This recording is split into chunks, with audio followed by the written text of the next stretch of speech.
ਸਤਿ ਸ਼੍ਰੀ ਅਕਾਲ ਦੋਸਤੋ, ਮੈਂ ਪ੍ਰਿੰਸ ਚੋਗਾਵਾਂ। ਉਮੀਦ ਹੈ ਸਾਰੇ ਚੜ੍ਹਦੀ ਕਲਾ 'ਚ ਹੋਗੇ। ਸਭ ਤੋਂ ਪਹਿਲਾਂ ਤਾਂ ਇਹ ਵਾਲਾ ਜੋ 6ਵਾਂ ਚੈਪਟਰ ਹੈ, 5ਵੇਂ ਚੈਪਟਰ ਤੋਂ ਬਾਅਦ ਇੱਕ ਸੈਕਿੰਡ, ਇਸ ਨੂੰ ਪਬਲਿਸ਼ ਕਰਨ ਦੇ ਵਿੱਚ ਜੋ ਇੱਕ ਲੰਬਾ ਸਾਰਾ ਤਬੀਲ ਗੈਪ ਪੈ ਜਾਣ ਦੀ ਹਮਾਕਤ ਸਰਜ਼ਦ ਹੋਈ ਹੈ, ਉਸ ਦੇ ਲਈ ਅਸੀਂ ਸਾਰੀ ਟੀਮ ਮੁਆਫੀ ਦੇ ਤਲਬਗਾਰ ਹਾਂ। ਮੇਰੀ ਸਾਰੀ ਟੀਮ ਬਾਸ਼ਮੂਲ ਮੇਰੇ ਇਸ ਲੰਬੇ ਵਕਫੇ ਦੇ ਲਈ ਮਾਜ਼ਰਤ ਕਰਦੇ ਹਾਂ। ਅੱਛਾ ਸੱਚ, ਇਸ ਦੇ ਵਿੱਚ ਇੱਕ ਗੱਲ ਵਧੀਆ ਵੀ ਹੋਈ।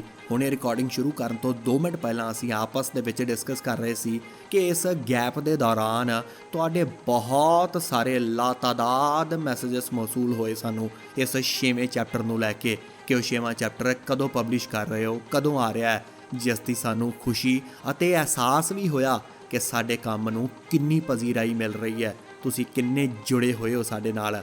ਖੈਰ, ਇੱਕ ਵਾਰ ਫਿਰ ਤੋਂ ਮੈਂ ਅਤੇ ਮੇਰੀ ਟੀਮ ਅਸੀਂ ਮਾਜ਼ਰਤ ਖਾਂ ਹਾਂ। ਅੱਗੇ ਤੋਂ ਇਹ ਸਿਲਸਿਲਾ ਮੁਸਲਸਲ ਚੱਲਦਾ ਰਹੇਗਾ। ਪੈ ਦਰ ਪੈ ਇੱਕ ਇੱਕ ਕਰਕੇ ਫੌਰੀ ਤੌਰ 'ਤੇ ਤੁਹਾਡੇ ਤੱਕ ਚੀਜ਼ਾਂ ਪੁੱਜਦੀਆਂ ਕਰਾਂਗੇ। ਹੁਣ ਚੱਲਦੇ ਹਾਂ ਵੀਡੀਓ ਦੇ ਵੱਲ। ਦੋਸਤੋ, ਸਰਦਾਰ ਹਰੀ ਸਿੰਘ ਨਲੂਆ ਦੇ ਮੁਤਲਕ ਅੱਜ ਤੱਕ ਬਹੁਤ ਕੁਝ ਲਿਖਿਆ ਜਾ ਚੁੱਕਿਆ ਹੈ। YouTube ਦੀ ਗੱਲ ਕਰੀਏ ਤਾਂ ਉੱਥੇ ਵੀ ਤੁਹਾਨੂੰ ਵਾਫਰ ਮਾਤਰਾ ਦੇ ਵਿੱਚ ਵੀਡੀਓਜ਼ ਮੌਸੂਲ ਹੋਣਗੀਆਂ, ਪਰ ਅਗਰ ਤੁਸੀਂ ਉਸ ਦੇ ਉੱਤੇ ਥੋੜ੍ਹਾ ਬਹੁਤ ਵੀ ਗੌਰ ਖੋਜ ਕਰੋਗੇ ਤਾਂ ਉਹ ਇੱਕ ਹੀ ਪੈਰਾਏ ਦੇ ਨਾਲ ਮੁਨਸਲਿਕ ਨੇ। ਕਹਿਣ ਦਾ ਮਤਲਬ ਕਿ ਕ੍ਰੀਏਟਰ ਦੇ ਵੱਲੋਂ ਕੋਈ ਮਿਹਨਤ ਨਹੀਂ ਕੀਤੀ ਜਾਂਦੀ। ਉਹ ਥੋੜ੍ਹੀ ਬਹੁਤ ਰਿਸਰਚ ਕਰਨਾ ਵੀ ਦਰਖੋਰੇ ਤੇ ਨਾ ਨਹੀਂ ਸਮਝਦਾ। ਬਸ ਪਹਿਲਾਂ ਤੋਂ ਹੀ ਮੌਜੂਦ ਹੈ ਵੀਡੀਓ, ਉਸ ਨੂੰ ਦੇਖ ਕੇ ਥੋੜ੍ਹਾ ਬਹੁਤ ਤਬਦੀਲ ਕਰਕੇ, ਅੰਦਾਜ਼ੇ ਬਿਆਨ ਤਬਦੀਲ ਕਰਕੇ ਦੁਬਾਰਾ ਚੇਪ ਦਿੰਦਾ ਹੈ ਅਤੇ ਉੱਪਰੋਂ ਸੋਨੇ ਤੇ ਸੁਹਾਗਾ ਜਹਾਨਤ ਦੇ ਨਾਲ ਲਬਰੇਜ਼ ਵਿਊਅਰ ਵੇਖਣ ਵਾਲੇ ਸਰੋਤੇ ਸ਼ੁਤਰਬੇ ਮੁਹਾਰ ਹੋ ਕੇ ਉਸ ਦੀ ਰੱਜ ਕੇ ਵਾਹੋਵਾਹੀ ਕਰਦੇ ਨੇ। ਇਸ ਕਰਕੇ ਉਸ ਨੂੰ ਲੋੜ ਵੀ ਕੀ ਹੈ, ਜਦ ਤੱਕ ਤੁਸੀਂ ਉਸ ਨੂੰ ਮਹਿਸੂਸ ਨਹੀਂ ਕਰਵਾਉਂਦੇ ਕੁਛ ਨਵਾਂ ਦੇਣ ਦੇ ਲਈ, ਉਸ ਨੂੰ ਕੋਈ ਲੋੜ ਨਹੀਂ ਹੈ ਤੁਹਾਡੇ ਵਾਸਤੇ ਮਿਹਨਤ ਕਰੇ। ਇਹਦਾ ਇਹ ਮਤਲਬ ਨਹੀਂ ਕਿ ਅਸੀਂ ਇਸ ਤੋਂ ਜਾਣੂ ਨਹੀਂ ਜਾਂ ਅਸੀਂ ਇਸ ਨੂੰ ਕਰ ਨਹੀਂ ਸਕਦੇ। ਅਗਰ ਕਿਤੇ ਸਾਡੀ ਟੀਮ ਦੇ ਕਿਸੇ ਮੈਂਬਰ ਦੇ ਦਿਮਾਗ ਦੇ ਵਿੱਚ ਇਹ ਆਉਂਦਾ ਵੀ ਹੈ ਤਾਂ ਅਸੀਂ ਕਰਨ ਔਜਲੇ ਦਾ ਉਹ ਗਾਣਾ ਲਗਾ ਲੈਂਦੇ ਹਾਂ ਕਿ ਕਰ ਤਾਂ ਸਕਦੇ ਹਾਂ ਪਰ ਸਾਨੂੰ ਲੋੜ ਨਹੀਂ। ਸਾਡੀ ਕੋਸ਼ਿਸ਼ ਹੈ ਕਿ ਪੰਜਾਬੀ ਭਾਸ਼ਾ ਦੇ ਵਿੱਚ ਬਹੁਤ ਘੱਟ ਕੰਟੈਂਟ ਮੌਜੂਦ ਹੈ। ਜਦ ਅਸੀਂ ਇਸ ਦੀ ਸ਼ੁਰੂਆਤ ਕੀਤੀ ਸੀ ਤਾਂ ਇਸ ਕਰਕੇ ਹੀ ਕੀਤੀ ਸੀ ਕਿ ਹਿੰਦੀ ਭਾਸ਼ਾ ਦੇ ਵਿੱਚ ਬਹੁਤ ਕੰਟੈਂਟ ਮੌਜੂਦ ਹੈ, ਔਰ ਅਗਰ ਉਰਦੂ ਦੀ ਗੱਲ ਕਰੀਏ ਤਾਂ ਲਹਿੰਦੇ ਪੰਜਾਬ ਦੇ ਸਾਡੇ ਭਰਾ ਬਹੁਤ ਚੰਗੇ ਕ੍ਰੀਏਟਰ ਬੜਾ ਮਿਆਰੀ ਕੰਟੈਂਟ ਪੇਸ਼ ਕਰ ਰਹੇ ਨੇ। ਤੁਸੀਂ ਯਕੀਨ ਜਾਣਿਓ, ਮੈਂ ਕੰਟੈਂਟ ਨੂੰ ਲੈ ਕੇ ਬਹੁਤ ਮੁਸ਼ਕਿਲ ਮੁਤਮਈਨ ਹੁੰਦਾ, ਪਰ ਪਿਛਲੇ ਦਿਨੀ ਮੈਂ ਇੱਕ ਵੀਡੀਓ ਦੇਖ ਰਿਹਾ ਸੀ, ਮੈਨੂੰ ਬਹੁਤ ਮੁਤਾਸਰ ਕੀਤਾ ਉਹਨਾਂ ਨੇ। ਬਲਕਿ ਮੈਂ ਤੁਹਾਨੂੰ ਤਾਕੀਦ ਕਰਾਂਗਾ, ਫੈਸਲ ਵੜੈਚ ਦੇਖੋ ਸੁਣੋ ਜਾਨੋ ਨਾਮ ਦਾ YouTube ਚੈਨਲ ਹੈ, ਇੱਕ ਵਾਰ ਜ਼ਰੂਰ ਵਿਜ਼ਿਟ ਕਰਿਓ, ਤੁਸੀਂ ਯਕੀਨਨ ਖੁਸ਼ ਹੋਗੇ। ਖੈਰ, ਜੋ ਮੈਂ ਤੁਹਾਨੂੰ ਕਹਿ ਰਿਹਾ ਸੀ ਕਿ ਬਹੁਤ ਸਾਰੇ ਬੇਸ਼ੁਮਾਰ ਐਸੇ ਚੈਪਟਰ ਜੋ ਮੰਜ਼ਰ-ਏ-ਆਮ 'ਤੇ ਨਹੀਂ ਆਏ, ਪਸੇ ਪਰਦਾ ਰਹਿ ਗਏ। ਉਹਨਾਂ ਦੇ ਵਿੱਚੋਂ ਇੱਕ ਸੀ ਕਸ਼ਮੀਰ, ਜੋ ਹਮੇਸ਼ਾ ਅਹਿਮ ਸਫਾਂ ਦੇ ਵਿੱਚ ਰਿਹਾ। ਕਾਰਨ ਇਹ ਸੀ ਕਿ ਕਸ਼ਮੀਰ ਇੱਕ ਤਾਂ ਬਹੁਤ ਵੱਡੀ ਰਿਆਸਤ ਸੀ, ਦੂਸਰਾ ਇਸ ਦਾ ਮਾਲੀਆ ਸਾਰਿਆਂ ਨਾਲੋਂ ਵੱਧ ਸੀ, ਤੀਸਰਾ ਇਹ ਨਵੀਂ ਹੀ ਅਜੇ ਖਾਲਸਾ ਰਾਜ ਦੇ ਵਿੱਚ ਸ਼ਾਮਲ ਹੋਈ ਸੀ, ਚੌਥਾ ਇੱਥੇ ਪੜ੍ਹੇ ਲਿਖੇ ਹਿੰਦੂ ਵਿਦਵਾਨ ਰਹਿਣ ਦਾ ਕਰਕੇ ਮੁਗਲਾਂ ਦੇ ਨਾਲੋਂ ਇਹਨਾਂ ਦੀ ਦੇਸ਼ ਭਾਵਨਾ ਜ਼ਿਆਦਾ ਵੱਧ ਸੀ, ਅਤੇ ਪੰਜਵਾਂ ਲੰਬੇ ਸਮੇਂ ਤੋਂ ਮੁਗਲ ਹਕੂਮਤ ਇੱਥੇ ਹੋਣ ਕਰਕੇ ਮੁਗਲ ਕਿਸੇ ਹੋਰ ਦੀ ਅਧੀਨਗੀ ਪ੍ਰਵਾਨ ਕਰਨਾ ਨਹੀਂ ਸੀ ਚਾਹੁੰਦੇ। ਇਸੇ ਕਰਕੇ ਹੀ ਸ਼ੇਰੇ ਪੰਜਾਬ ਮਹਾਰਾਜਾ ਰਣਜੀਤ ਸਿੰਘ ਨੇ, ਜੋ ਕਿ ਇਹਨਾਂ ਗੱਲਾਂ ਤੋਂ ਬਹੁਤ ਬਾਖਬਰ ਰਹਿੰਦੇ ਸਨ ਅਤੇ ਦੂਰਅੰਦੇਸ਼ੀ ਸੋਚ ਰੱਖਦੇ ਸਨ, ਉਸੇ ਦੂਰਅੰਦੇਸ਼ੀ ਦਾ ਕਰਕੇ ਉਹਨਾਂ ਨੇ ਅਕਲ ਤੋਂ ਕੰਮ ਲਿਆ ਅਤੇ ਫੌਜੀ ਜਰਨੈਲ ਸਰਦਾਰ ਹਰੀ ਸਿੰਘ ਨਲਵੇ ਨੂੰ ਗਵਰਨਰ ਥਾਪ ਦਿੱਤਾ ਤਾਂ ਕਿ ਵਿਗੜੇ ਹੋਏ ਹਾਲਾਤਾਂ ਨੂੰ ਜਲਦੀ ਦੇ ਵਿੱਚ ਕਾਬੂ ਕੀਤਾ ਜਾ ਸਕੇ। ਅਤੇ ਇੱਦਾਂ ਹੀ ਹੋਇਆ।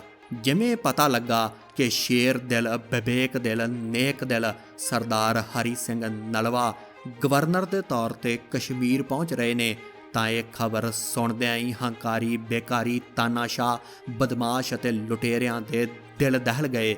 ਫਿਰ ਉਹ ਤਰੀਕ ਆਉਂਦੀ ਹੈ 25 ਅਗਸਤ 1820। ਇਹੀ ਉਹ ਤਰੀਕ ਸੀ ਜਿਸ ਦਿਨ ਸਰਦਾਰ ਹਰੀ ਸਿੰਘ ਨਲਵਾ ਨੇ ਦੀਵਾਨ ਮੋਤੀ ਰਾਮ ਨੂੰ ਫਾਰਗ ਕਰਕੇ ਸਾਰੇ ਦਾ ਸਾਰਾ ਕੰਮਕਾਰ ਆਪਣੇ ਹੱਥਾਂ ਵਿੱਚ ਲਿਆ।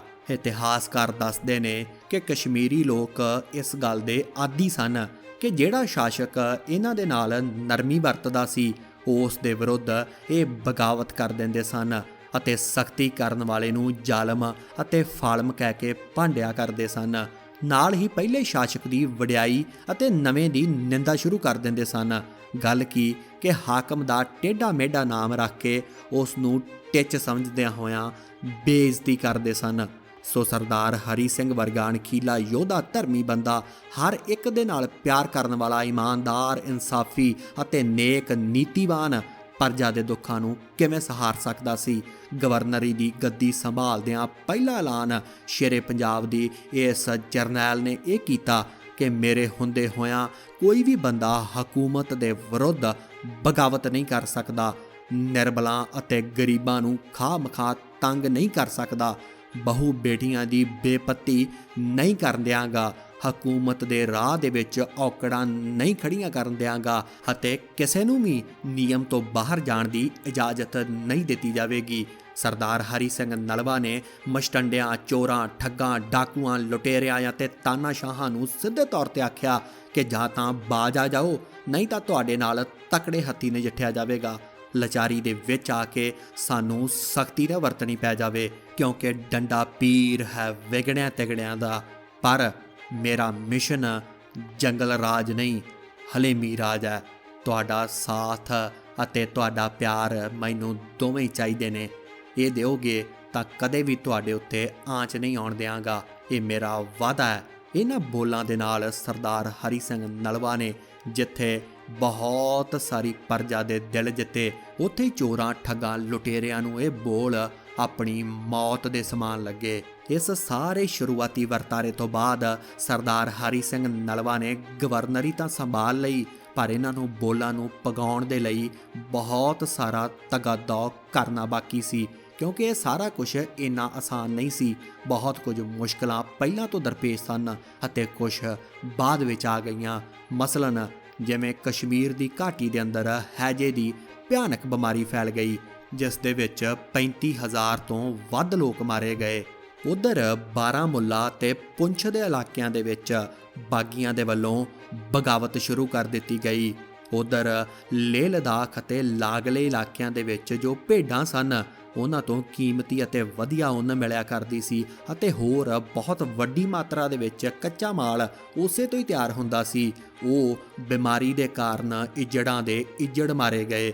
ਇਸ ਤੋਂ ਇਲਾਵਾ ਜੇਹਲਮ ਦਰਿਆ ਦੇ ਦੋਵਾਂ ਪਾਸਿਆਂ 'ਤੇ ਜੋ ਲੋਕ ਵੱਸਦੇ ਸਨ, ਜਿਨ੍ਹਾਂ ਨੂੰ ਖੱਬੇ ਅਤੇ ਬੱਬੇ ਕਿਹਾ ਜਾਂਦਾ ਸੀ, ਉਹਨਾਂ ਦੀ ਆਪਸ ਖਹਿਬਾਜ਼ੀ ਦੇ ਕਾਰਨ ਇੱਕ ਜੰਗਨੁਮਾ ਲੜਾਈ ਸ਼ੁਰੂ ਹੋ ਗਈ। ਇਸ ਦੇ ਇਲਾਵਾ ਇੱਕ ਹੋਰ ਵੱਡੀ ਮੁਸ਼ਕਲ ਦਰਪੇਸ਼ ਇਹ ਆਈ ਕਿ ਅਫਗਾਨਾਂ ਦੇ ਪੱਖਪਾਤੀ ਰਾਜ ਦੇ ਕਾਰਨ ਜਾਂ ਪੱਖਪਾਤੀ ਰਵੱਈਏ ਦੇ ਕਾਰਨ ਜੋ ਸ਼ਾਲ ਬਣਾਉਣ ਵਾਲੇ ਅਤੇ ਵੇਚਣ ਵਾਲੇ ਸਨ, ਉਹਨਾਂ ਦਾ ਕਾਰੋਬਾਰ ਦਿਨੋਂ ਦਿਨ ਘਟ ਰਿਹਾ ਸੀ, ਕਿਉਂਕਿ ਵਪਾਰੀ ਵੱਡੀ ਤਾਦਾਦ ਅਤੇ ਤੇਜ਼ੀ ਦੇ ਨਾਲ ਕਸ਼ਮੀਰ ਤੋਂ ਹਿਜਰਤ ਕਰਕੇ ਕਿਸੇ ਦੂਜੀਆਂ ਸੁਰੱਖਿਅਤ ਥਾਵਾਂ 'ਤੇ ਜਾ ਰਹੇ ਸਨ। ਕਸ਼ਮੀਰ ਨੂੰ ਛੱਡ ਕੇ ਜਾਣ ਦੀ ਇੱਕ ਵਜ੍ਹਾ ਹੋਰ ਵੀ ਸੀ, ਉਹ ਇਹ ਸੀ ਕਿ ਬਾਰਿਸ਼ਾਂ ਬਹੁਤ ਘੱਟ ਹੋ ਰਹੀਆਂ ਸਨ, ਜਿਸ ਦਾ ਕਰਕੇ ਅਨਾਜ ਦੀ ਕਿੱਲਤ ਬਹੁਤ ਆ ਚੁੱਕੀ ਸੀ। ਇਹ ਵੀ ਇੱਕ ਕਾਰਨ ਸੀ ਜਿਸ ਦਾ ਕਰਕੇ ਲੋਕ ਆਪਣੇ ਘਰ-ਬਾਰ ਛੱਡ ਕੇ ਦੂਜੀਆਂ ਥਾਵਾਂ 'ਤੇ ਜਾ ਰਹੇ ਸਨ। ਹੁਣ ਅੰਦਾਜ਼ਾ ਕਰੋ ਕਿ ਇੱਕ ਪਾਸੇ ਇਹ ਸਾਰੀਆਂ ਮੁਸ਼ਕਲਾਂ ਅਤੇ ਦੂਸਰੇ ਪਾਸੇ ਸਰਦਾਰ ਹਰੀ ਸਿੰਘ ਨਲਵੇ ਦੇ ਵੱਲੋਂ ਕੀਤਾ ਗਿਆ ਖੁਸ਼ਹਾਲ ਰਾਜ ਦਾ ਵਾਅਦਾ। ਦੋਸਤੋ, ਤਾਰੀਖ ਦੇ ਵਿੱਚ ਆਪਣੇ ਆਪ ਨੂੰ ਜਿਉਂਦੇ ਰੱਖਣਾ, ਜਾਂ ਕਹਿ ਲਓ ਕਿ ਇਤਿਹਾਸ ਦੇ ਵਿੱਚ ਹਜ਼ਾਰਾਂ ਸਾਲਾਂ ਤੱਕ ਆਪਣੇ ਆਪ ਨੂੰ ਪੱਕੇ ਤੌਰ 'ਤੇ ਦਰਜ ਕਰਾਉਣਾ ਸੌਖਾ ਨਹੀਂ ਹੁੰਦਾ। ਜਿੰਨੇ ਵੀ ਜਰਨੈਲ ਉਸ ਵਕਤ ਵੱਡੇ ਵੱਡੇ ਮੋਰਚੇ ਫਤਿਹ ਕਰਦੇ ਸਨ, ਉਸ ਦੇ ਵਿੱਚ ਜਾਂ ਉਸ ਦੇ ਪਿੱਛੇ ਬੜਾ ਲੰਮਾ ਤਗੱਦੌ ਹੋਇਆ ਕਰਦਾ ਸੀ। ਐਵੇਂ ਨਹੀਂ ਤਾਰੀਖ ਉਹਨਾਂ ਨੂੰ ਯਾਦ ਰੱਖਦੀ ਅਤੇ ਵੱਡੇ ਵੱਡੇ ਬਿਲੀਨੀਅਰ ਮੈਗਜ਼ੀਨ ਵਰਗੇ ਦੁਨੀਆ ਦੇ ਵੱਡੇ ਸ਼ਾਸਕਾਂ ਦੇ ਵਿੱਚ ਹਰੀ ਸਿੰਘ ਨਲਵੇ ਦਾ ਪਹਿਲਾ ਸਥਾਨ ਰੱਖਦੇ ਨੇ। ਇਸ ਦੇ ਵਿੱਚ ਕੋਈ ਦੋ ਰਾਏ ਨਹੀਂ ਕਿ ਕਸ਼ਮੀਰ ਦੇ ਲੋਕ ਖੁਸ਼ ਸਨ।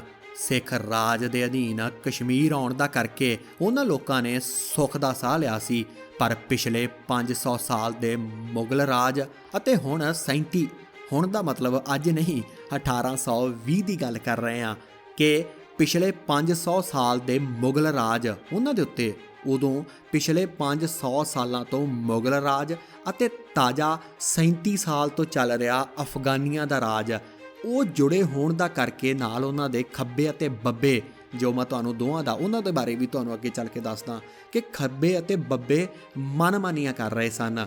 ਕਿਉਂਕਿ ਦੱਖਣ ਤੋਂ ਜੋ ਆਏ ਬ੍ਰਾਹਮਣ ਸਨ ਉਹਨਾਂ ਦਾ ਰੰਗ ਕਾਲਾ ਸੀ ਅਤੇ ਜੋ ਕਸ਼ਮੀਰੀ ਬ੍ਰਾਹਮਣ ਸਨ ਉੱਥੋਂ ਦੇ ਰਹਿਣ ਵਾਲੇ ਉਹਨਾਂ ਦਾ ਰੰਗ ਸਾਫ਼ ਗੋਰਾ ਸੀ। ਇਹਨਾਂ ਦੇ ਵਿੱਚ ਵੀ ਕਾਲੇ ਅਤੇ ਗੋਰੇ ਦਾ ਭੇਦਭਾਵ ਮੁਸਲਸਲ ਜਾਰੀ ਸੀ। ਦੱਖਣ ਤੋਂ ਆਏ ਬ੍ਰਾਹਮਣਾਂ ਦੇ ਨਾਲ ਜੋ ਕਸ਼ਮੀਰੀ ਬ੍ਰਾਹਮਣ ਸਨ ਉਹ ਵੀ ਰੰਗ ਨੂੰ ਲੈ ਕੇ ਕਾਫੀ ਭੇਦਭਾਵ ਕਰਿਆ ਕਰਦੇ ਸਨ, ਕਿਉਂਕਿ ਦਰਅਸਲ ਹੈ ਭਾਵੇਂ ਇਹ ਹਿੰਦੂ ਜਾਤੀ ਦੇ ਨਾਲ ਹੀ ਸੰਬੰਧਿਤ, ਪਰ ਇੱਕ ਬਾਹਮਣ ਅਤੇ ਇੱਕ ਖੱਤਰੀ। ਤੁਹਾਨੂੰ ਮੈਂ ਇੱਥੇ ਚਲਦੇ ਚਲਦੇ ਵੀ ਕਲੀਅਰ ਕਰ ਦਿੰਦਾ ਕਿ ਖੱਖੇ ਅਤੇ ਬੱਬੇ ਹੈ ਕੀ ਸੀ। ਕਈਆਂ ਨੇ ਇਹਨਾਂ ਨੂੰ ਖੱਬੇ ਬੱਬੇ ਵੀ ਕਿਹਾ, ਪਰ ਅਸਲ ਦੇ ਵਿੱਚ ਖੱਖੇ ਅਤੇ ਬੱਬੇ ਅਸਲ ਦੇ ਵਿੱਚ ਇਹ ਹੈ ਜਾਤੀ ਦੇ ਹਿੰਦੂ ਹੀ, ਪਰ ਇੱਕ ਬ੍ਰਾਹਮਣ ਅਤੇ ਦੂਸਰੇ ਖੱਤਰੀ ਸੀ। ਮੁਗਲਾਂ ਦੀ ਹਕੂਮਤ ਅਤੇ ਉਹਨਾਂ ਦੇ ਜ਼ੁਲਮਾਂ ਤੋਂ ਡਰਦਿਆਂ ਹੋਇਆਂ ਇਹ ਮੁਸਲਮਾਨ ਬਣ ਗਏ ਸਨ। ਪ੍ਰੇਮ ਸਿੰਘ ਹੋਤੀ ਮਰਦਾਨ ਲਿਖਦੇ ਨੇ ਆਪਣੀ ਕਿਤਾਬ ਵਿੱਚ ਕਿ ਆਪਣੇ ਪਿੱਛੇ ਦੀ ਯਾਦ ਨੂੰ ਕਾਇਮ ਰੱਖਣ ਦੇ ਲਈ ਖੱਤਰੀਆਂ ਦੇ ਪਹਿਲੇ ਅੱਖਰ ਖੱਖੇ ਨੂੰ ਲੈ ਕੇ ਇਹਨਾਂ ਨੇ ਆਪਣੀ ਕੌਮ ਦਾ ਨਾਂ ਖੱਖੇ ਰੱਖਿਆ ਅਤੇ ਬ੍ਰਾਹਮਣਾਂ ਨੇ ਇਸੇ ਤਰ੍ਹਾਂ ਪਹਿਲੇ ਅੱਖਰ ਬੱਬੇ ਨੂੰ ਲੈ ਕੇ ਆਪਣੇ ਆਪ ਨੂੰ ਬੱਬੇ ਕਹਾਉਣਾ ਸ਼ੁਰੂ ਕਰ ਦਿੱਤਾ। ਇਹਨਾਂ ਵਿੱਚੋਂ ਬਹੁਤੇ ਤਾਂ ਹਰੀ ਸਿੰਘ ਦਾ ਨਾਮ ਸੁਣ ਕੇ ਹੀ ਝਗੜੇ ਕਰਨੋਂ ਹਟ ਗਏ, ਪਰ ਇਹਨਾਂ ਵਿੱਚੋਂ ਕੁਝ ਬਾਰਾਮੂਲੇ ਇਲਾਕੇ ਦੇ ਜ਼ਿਲ੍ਹਮ ਦੇ ਦੋਹੀਂ ਪਾਸੇ ਵਸਣ ਵਾਲੇ ਰਹੀਸ ਖੱਬੇ ਅਤੇ ਬੱਬੇ, ਜਿਨ੍ਹਾਂ ਦਾ ਆਗੂ ਰਾਜਾ ਗੁਲਾਮ ਅਲੀ ਖਾਨ ਖੱਖਾ ਅਤੇ ਜ਼ੁਲਫਕਾਰ ਖਾਨ ਬੱਬਾ ਸੀ। ਇੱਥੇ ਚੱਲਦੇ ਚੱਲਦੇ ਮੈਂ ਤੁਹਾਨੂੰ ਇੱਕ ਹੋਰ ਵੀ ਇੰਕਸ਼ਾਫ ਕਰਦਾ ਜਾਣਾ ਜੋ ਹੁਣੇ ਇਸ ਗੱਲ ਤੋਂ ਹੀ ਮੇਰੇ ਦਿਮਾਗ ਵਿੱਚ ਆਇਆ। ਦਰਅਸਲ ਕਿਸੇ ਦਾ ਚੁੱਕਿਆ ਚੁਕਾਇਆ ਕੰਟੈਂਟ ਨਾ ਲੈਣ ਦਾ ਇਹੀ ਫਾਇਦਾ ਹੁੰਦਾ ਹੈ ਕਿ ਤੁਹਾਨੂੰ ਮੁਨਫਰਦ ਮਾਲੂਮਾਤ ਮਿਲਦੀ ਹੈ। ਤੁਸੀਂ ਆਮ ਹੀ ਇੱਕ ਮੁਹਾਵਰਤਨ ਸੁਣਿਆ ਹੋਵੇਗਾ, ਖੱਬੀ ਖਾਨ। ਸਾਡੇ ਭਰਾ ਇਸ ਜਹਾਨ ਤੋਂ ਰੁਖਸਤ ਹੋਇਆ ਪੰਜਾਬ ਦਾ ਸ਼ੇਰ ਸਿੱਧੂ ਮੂਸੇਵਾਲਾ, ਉਸ ਦੇ ਲਾਸਟ ਰਾਈਡ ਗਾਣੇ ਦੇ ਵਿੱਚ ਜਿੱਥੇ ਉਹ ਕਹਿੰਦਾ ਹੈ ਕਿ 10 ਖੱਬੀ ਖਾਨ ਕਿੱਥੇ ਸਾਡੇ ਮੇਚ ਦਾ, ਮਾਲਵਾ ਦੁਆਬਾ ਕੀਏ ਮਾਝਾ ਮਿੱਠੀਏ, ਉਹ ਇਹਨਾਂ ਨੂੰ ਹੀ ਕਿਹਾ ਜਾਂਦਾ ਸੀ। ਇਹ ਬਾਰਾਮੂਲੇ ਇਲਾਕੇ ਦੇ ਜਿਵੇਂ ਇਹਨਾਂ ਦੇ ਆਗੂ ਰਾਜਾ ਗੁਲਾਮ ਅਲੀ ਖਾਨ ਖੱਖਾ ਅਤੇ ਜ਼ੁਲਫਕਾਰ ਖਾਨ ਬੱਬਾ ਸੀ, ਇਹ ਆਪਣੇ ਆਪ ਨੂੰ ਖੱਬੀ ਖਾਂ ਕਹਾਉਂਦੇ ਸਨ। ਮੋਤੀ ਰਾਮ ਗਵਰਨਰ ਦੇ ਸਮੇਂ ਸ਼ਰੇਆਮ ਇਹਨਾਂ ਨੇ ਬਦ ਫੈਲੀ ਅਤੇ ਅਸ਼ਾਂਤੀ ਫੈਲਾਈ ਹੋਈ ਸੀ ਅਤੇ ਮਾਮਲਾ ਵੀ ਨਹੀਂ ਸੀ ਉਤਾਰਿਆ। ਸਰਕਾਰਾਂ ਦੇ ਹੁਕਮਾਂ ਤੋਂ ਵੀ ਆਕੀ ਹੋਏ ਸਨ।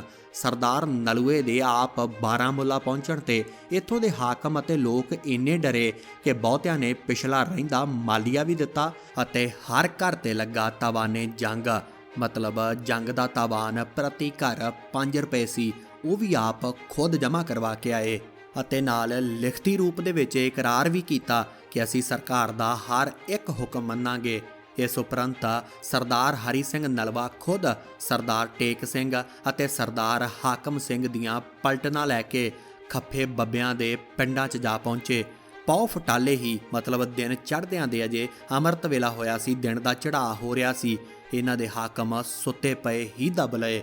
ਇਹਨਾਂ ਨੂੰ ਅੱਖਾਂ ਖੋਲ੍ਹਣ 'ਤੇ ਹੀ ਪਤਾ ਲੱਗਿਆ ਕਿ ਸਾਡੇ ਸਰਾਣੇ 2-2 ਸਿੰਘ ਤਲਵਾਰਾਂ ਲਹਿਰਾਈ ਖੜੇ ਨੇ। ਸਰਦਾਰ ਹਰੀ ਸਿੰਘ ਦਾ ਹੁਕਮ ਸੀ ਕਿ ਕਿਸੇ ਤੇ ਵੀ ਵਾਰ ਨਹੀਂ ਕਰਨਾ। ਸਿੰਘਾਂ ਨੇ ਆਪਣੇ ਆਪ ਨੂੰ ਬਹਾਦਰ, ਬੜਿਆੜ, ਬਦਮਾਸ਼ ਅਤੇ ਬਲ ਵਰਗੇ ਸਮਝ ਰਹੇ ਆਗੂ ਰਾਜਾ ਗੁਲਾਮ ਅਲੀ ਖਾਨ ਅਤੇ ਜ਼ੁਲਫਕਾਰ ਖਾਨ ਦੇ ਬੇੜੀਆਂ ਪਾ ਲਈਆਂ ਅਤੇ ਨਲੂਏ ਦੇ ਹੁਕਮ ਦੇ ਅਨੁਸਾਰ ਇੱਕ ਤਕੜੀ ਗਾਰਦ ਦੇ ਹੇਠ ਲਾਹੌਰ ਦੇ ਵਿਖੇ ਮਹਾਰਾਜਾ ਰਣਜੀਤ ਸਿੰਘ ਦੇ ਕੋਲ ਲਾਹੌਰ ਦਰਬਾਰ ਭਿਜਵਾ ਦਿੱਤਾ। ਬਾਕੀਆਂ ਨੂੰ ਸਿੱਖ ਹਕੂਮਤ ਦੇ ਅਸੂਲਾਂ ਦੇ ਮੁਤਾਬਕ ਚੱਲਣ ਦੇ ਲਈ ਤਾਕੀਦ ਕੀਤੀ ਅਤੇ ਛੱਡ ਦਿੱਤਾ। ਇਹਨਾਂ ਦੇ ਹਥਿਆਰ ਜ਼ਬਤ ਕਰ ਲਏ ਗਏ ਅਤੇ ਮਾਲੀਆ ਵੀ ਉਗਰਾ ਲਿਆ ਗਿਆ। ਉਧਰ ਇਹ ਸਾਰੇ ਵਰਤਾਰੇ ਦੀ ਰਿਪੋਰਟ, ਮਤਲਬ ਕਿ ਬਿਨਾਂ ਖੂਨ ਖਰਾਬੇ ਤੋਂ, ਬਿਨਾਂ ਹਾਲਾਤ ਖਰਾਬ ਕੀਤਿਆਂ ਸਾਰੇ ਹਾਲਾਤਾਂ ਤੇ ਕਾਬੂ ਪਾਉਣ ਦੀ ਰਿਪੋਰਟ ਜਦ ਸਰਕਾਰੇ ਖਾਲਸਾ ਸ਼ੇਰੇ ਪੰਜਾਬ ਮਹਾਰਾਜਾ ਰਣਜੀਤ ਸਿੰਘ ਦੇ ਕੋਲ ਪਹੁੰਚੀ ਤਾਂ ਉਹਨਾਂ ਨੇ ਸਰਕਾਰੀ ਫਰਮਾਨ ਜਾਰੀ ਕਰਦੇ ਹੋਏ ਨਲੂਏ ਸਰਦਾਰ ਦੀ ਬਹੁਤ ਸ਼ਲਾਘਾ ਕੀਤੀ। ਉਧਰ ਇਹੀ ਖਬਰ ਜਦ ਆਵਾਮ ਦੇ ਕੋਲ ਪਹੁੰਚੀ ਤਾਂ ਸਾਰੀ ਪਰਜਾ ਦੇ ਵੱਲੋਂ ਉਸ ਦਿਨ ਖੁਸ਼ੀਆਂ ਮਨਾਈਆਂ ਗਈਆਂ। ਪਰਜਾ ਨੂੰ ਖੁਸ਼ ਕਰਦੇ ਹੋਏ ਸਰਦਾਰ ਹਰੀ ਸਿੰਘ ਨਲਵਾ ਦੇ ਵੱਲੋਂ ਇੱਕ ਹੋਰ ਵੱਡਾ ਐਲਾਨ ਕੀਤਾ ਗਿਆ। ਅਸਲ ਦੇ ਵਿੱਚ ਮੁਗਲ ਅਤੇ ਅਫਗਾਨ ਰਾਜ ਦੇ ਅੰਦਰ ਬਿਨਾਂ ਮਿਹਨਤ ਦੇਣ ਤੋਂ ਧੱਕੇ ਦੇ ਨਾਲ ਵੰਗਾਰ ਕਰਵਾਈ ਜਾਂਦੀ ਸੀ। ਮਤਲਬ ਕਿ ਉਹਨਾਂ ਨੂੰ ਪੈਸੇ ਨਹੀਂ ਸੀ ਦਿੱਤੇ ਜਾਂਦੇ, ਪਰ ਵੰਗਾਰ ਦੇ ਤੌਰ ਤੇ ਮਜ਼ਦੂਰੀ ਕਰਵਾਈ ਜਾਂਦੀ ਸੀ। ਇਸੇ ਵੰਗਾਰ ਨੂੰ ਅੱਜ ਵੀ ਜਦ ਕਿਸੇ ਦੇ ਪਿੰਡ ਦੇ ਵਿੱਚ ਕੋਈ ਲੈਂਟਰ ਪੈਣਾ ਹੋਵੇ ਤਾਂ ਜਰਦੇ ਦੇ ਨਾਲ, ਮਤਲਬ ਚੌਲਾਂ ਦੇ ਸਿਰ ਤੇ ਵੰਗਾਰ ਹੀ ਸਾਦੇ ਜਾਂਦੇ ਨੇ। ਪਿੰਡ ਦੇ ਵਿੱਚੋਂ ਲੋਕ ਆਉਂਦੇ ਨੇ ਜਿਸ ਨੂੰ ਵੰਗਾਰ ਕਿਹਾ ਜਾਂਦਾ ਹੈ। ਪਿੰਡਾਂ ਦੇ ਵਿੱਚ ਜੰਮੇ ਪਲੇ ਰਹੇ ਲੋਕ ਜਾਣਦੇ ਨੇ ਇਸ ਦੇ ਬਾਰੇ। ਵੰਗਾਰ ਕਰਾਉਣਾ ਆਮ ਪ੍ਰਚਲਿਤ ਸੀ ਉਸ ਵਕਤ, ਪਰ ਬੇਤਰਸੀ ਦੀ ਹੱਦ ਤੱਕ ਸੀ। ਹੁਕਮਰਾਨ ਲੋਕ ਆਪਣੇ ਕੰਮਾਂ ਜਿਵੇਂ ਕਿ ਕਿਲੇ ਬਣਾਉਣਾ, ਮਹੱਲ ਬਣਾਉਣਾ, ਸੜਕਾਂ, ਮਸਜਿਦਾਂ ਅਤੇ ਹੋਰ ਸਮਾਨ ਦੀ ਢੋਆ ਢਵਾਈ ਮਤਲਬ ਹਰ ਤਰ੍ਹਾਂ ਦੇ ਮਜ਼ਦੂਰੀ ਦੇ ਕੰਮਾਂ ਦੇ ਲਈ ਤਕੜੇ ਬੰਦੇ, ਖਾਸ ਕਰਕੇ ਗਰੀਬ ਹਿੰਦੂਆਂ ਅਤੇ ਮੁਸਲਮਾਨ ਸ਼੍ਰੇਣੀ ਦੇ ਸ਼ੀਆ ਪਰਿਵਾਰਾਂ ਦੇ ਵਿੱਚੋਂ ਜਵਾਨਾਂ ਨੂੰ ਫੜ ਲਿਆਉਂਦੇ ਸਨ ਅਤੇ ਉਹਨਾਂ ਦੇ ਕੋਲੋਂ ਮਜ਼ਦੂਰੀ ਕਰਵਾਈ ਜਾਂਦੀ ਸੀ। ਲੰਬੇ ਸਮੇਂ ਤੋਂ ਇਸ ਤਰ੍ਹਾਂ ਮਜ਼ਦੂਰੀ ਦੇਣ ਤੋਂ ਬਿਨਾਂ ਹੀ ਜੇਕਰ ਕੋਈ ਹੱਥ ਜੋੜ ਕੇ ਬੰਦ ਖਲਾਸੀ ਮੰਗਦਾ ਤਾਂ ਉਸ ਨੂੰ ਕੁੱਟਿਆ ਵੀ ਜਾਂਦਾ ਸੀ। ਇਤਿਹਾਸਕ ਪੱਖ ਦੱਸਦੇ ਨੇ ਕਿ ਇੱਕ ਵਾਰ ਜਦ ਸਰਦਾਰ ਹਰੀ ਸਿੰਘ ਨਲਵਾ ਇਲਾਕੇ ਦਾ ਦੌਰਾ ਕਰ ਰਹੇ ਸਨ ਤਾਂ ਉਹਨਾਂ ਨੇ ਕੁਝ ਬੰਦਿਆਂ ਦੇ ਕੁੱਟ ਪੈਂਦੀ ਵੇਖੀ ਤਾਂ ਰੁਕ ਗਏ। ਪੁੱਛਿਆ, ਇਹਨਾਂ ਨੂੰ ਕਿਉਂ ਕੁੱਟਿਆ ਜਾ ਰਿਹਾ ਹੈ? ਜਵਾਬ ਮਿਲਿਆ ਕਿ ਇਹ ਵੰਗਾਰੀ ਲੋਕ ਨੇ, ਘਰ ਜਾਣ ਦੇ ਲਈ ਕਹਿ ਰਹੇ ਨੇ, ਜਦ ਕਿ ਅਜੇ ਕੰਮ ਮੁਕੰਮਲ ਨਹੀਂ ਹੋਇਆ। ਸਰਦਾਰ ਹਰੀ ਸਿੰਘ ਨਲਵੇ ਦੇ ਮਨ ਦੇ ਅੰਦਰ ਸਿੱਖੀ ਸਿਧਾਂਤ ਘੁਲ ਕੇ ਅੰਦਰ ਤੱਕ ਵਸੇ ਹੋਏ ਸਨ। ਸਿੱਖ ਦੇ ਮਨ ਵਿੱਚ ਤਾਂ ਤਰਸ ਹੁੰਦਾ, ਉਹ ਬੇਤਰਸ ਕਦੇ ਨਹੀਂ ਹੋ ਸਕਦਾ। ਉਸੇ ਵਕਤ ਸਰਦਾਰ ਹਰੀ ਸਿੰਘ ਨਲਵਾ ਨੇ ਵੰਗਾਰੀ ਦੀ ਕਿਰਿਆ ਬਿਲਕੁਲ ਬੰਦ ਕਰਨ ਦੇ ਲਈ ਹੁਕਮਨਾਮਾ ਜਾਰੀ ਕੀਤਾ ਅਤੇ ਤਾਕੀਦ ਕੀਤੀ ਕਿ ਅੱਜ ਤੋਂ ਬਾਅਦ ਕੋਈ ਵੀ, ਚਾਹੇ ਉਹ ਸਰਕਾਰ ਦਾ ਅਧਿਕਾਰੀ ਹੀ ਕਿਉਂ ਨਾ ਹੋਵੇ, ਕਿਸੇ ਵੀ ਵੰਗਾਰੀ ਨੂੰ ਨਹੀਂ ਫੜ ਸਕਦਾ। ਅਗਰ ਸਰਕਾਰੀ ਸਮਾਨ ਦੀ ਢੋਆ ਢਵਾਈ ਦਾ ਕੰਮ ਕਰਵਾਉਣਾ ਹੋਵੇ ਤਾਂ ਉਹ ਖੱਚਰਾਂ ਵਗੈਰਾ ਤੋਂ ਕਰਵਾਇਆ ਜਾਵੇ, ਪਰ ਫਿਰ ਵੀ ਜਿੱਥੇ ਮਜ਼ਦੂਰਾਂ ਜਾਂ ਕੁੱਲੀਆਂ ਦੀ ਲੋੜ ਪੈਂਦੀ ਹੈ ਉੱਥੇ ਉਹਨਾਂ ਨੂੰ ਬਣਦੀ ਮਜ਼ਦੂਰੀ ਦਿੱਤੀ ਜਾਵੇਗੀ। ਅੱਗੇ ਵਾਸਤੇ ਮੇਰੇ ਕੋਲ ਵੰਗਾਰੀ ਦੀ ਕੋਈ ਵੀ ਸ਼ਿਕਾਇਤ ਆਈ ਤਾਂ ਉਸ ਦੇ ਲਈ ਬਣਦੇ ਜ਼ਿੰਮੇਵਾਰ ਅਧਿਕਾਰੀ ਨੂੰ ਬਿਲਕੁਲ ਵੀ ਬਖਸ਼ਿਆ ਨਹੀਂ ਜਾਵੇਗਾ। ਇਸ ਦੇ ਨਾਲ ਹੀ ਸਦੀਆਂ ਤੋਂ ਚੱਲੀ ਆਉਂਦੀ ਵੰਗਾਰ ਦੀ ਇਹ ਕਿਰਿਆ ਜਾਂ ਰੀਤ ਕਹਿ ਸਕਦੇ ਹੋ, ਸਰਦਾਰ ਹਰੀ ਸਿੰਘ ਨਲਵੇ ਦੇ ਵੱਲੋਂ ਹਮੇਸ਼ਾ ਦੇ ਲਈ ਖਤਮ ਕਰ ਦਿੱਤੀ ਗਈ। ਇਹ ਸਾਰਾ ਕੁਝ ਵੇਖ ਕਸ਼ਮੀਰ ਦੇ ਲੋਕ, ਉੱਥੋਂ ਦੀ ਪ੍ਰਜਾ ਬਹੁਤ ਖੁਸ਼ ਸੀ ਅਤੇ ਹੈਰਾਨ ਵੀ ਸੀ, ਕਿਉਂਕਿ ਇਸ ਤਰ੍ਹਾਂ ਦੇ ਹੁਕਮਨਾਮੇ ਅੱਜ ਤੱਕ ਕਦੇ ਵੀ ਜਾਰੀ ਨਹੀਂ ਸੀ ਕੀਤੇ ਗਏ। ਜੋ ਵੀ ਨਵਾਂ ਸ਼ਾਸਕ ਆਇਆ ਕਰਦਾ ਸੀ ਉਹ ਪਹਿਲੇ ਵਾਲੇ ਦੇ ਨਾਲੋਂ ਜ਼ਿਆਦਾ ਜ਼ੁਲਮ ਕਰਦਾ ਸੀ, ਪਰ ਸਰਦਾਰ ਹਰੀ ਸਿੰਘ ਨਲਵੇ ਨੇ ਇੱਕ ਹੋਰ ਉਹਨਾਂ ਨੂੰ ਖੁਸ਼ ਕਰਦਿਆਂ ਹੋਇਆਂ ਅਤੇ ਯਕੀਨ ਬਣਾਉਂਦਿਆਂ ਹੋਇਆਂ ਵੱਡਾ ਫੈਸਲਾ ਕੀਤਾ। ਉਹ ਫੈਸਲਾ ਸੀ ਧਾਰਮਿਕ ਆਜ਼ਾਦੀ ਦਾ। ਇੱਕ ਅਵਾਮੀ ਸਤ੍ਹਾ 'ਤੇ ਹੋਏ ਇੱਕ ਵੱਡੇ ਇਕੱਠ ਦੇ ਵਿੱਚ ਕਿਹਾ ਕਿ ਧਰਮ ਕੀ ਹੈ? ਧਰਮ ਹੁੰਦਾ ਹੈ ਰੱਬੀ ਨਿਯਮ ਜਾਂ ਕਾਨੂੰਨ। ਧਰਮ ਦਇਆ ਦਾ ਪੁੱਤ ਹੈ, ਦਇਆ ਤੋਂ ਪੈਦਾ ਹੁੰਦਾ ਹੈ। ਮਤਲਬ ਕਿ ਜਿਸ ਦੇ ਦਿਲ ਦੇ ਵਿੱਚ ਦਇਆ ਹੈ ਉੱਥੇ ਧਰਮ ਬਹੁਤ ਵੱਧਦਾ ਹੈ। ਸੱਚ ਦੇ ਪੈਰ ਹੁੰਦੇ ਨੇ ਪਰ ਝੂਠ ਦੇ ਪੈਰ ਨਹੀਂ ਹੁੰਦੇ। ਅਸਲੀ ਧਰਮੀ ਬੰਦਾ ਸੱਚ ਬੋਲਦਾ ਹੈ, ਝੂਠ ਨਹੀਂ ਬੋਲਦਾ, ਕਿਉਂਕਿ ਉਸ ਦੇ ਵਿੱਚ ਮੈਂ ਨਹੀਂ ਹੁੰਦੀ। ਧਰਮ ਦਾ ਮਤਲਬ ਹੀ ਹੈ ਮੈਂ ਨੂੰ ਪਰੇ ਕਰਨਾ। ਨਾਲ ਹੀ ਗੁਰਬਾਣੀ ਦੀ ਇੱਕ ਤੁਕ ਦਾ ਹਵਾਲਾ ਦਿੱਤਾ ਕਿ ਧੌਲ ਧਰਮ ਦਇਆ ਕਾ ਪੂਤ, ਸੰਤੋਖ ਥਾਪ ਰੱਖਿਆ ਜਿਨ ਸੂਤ।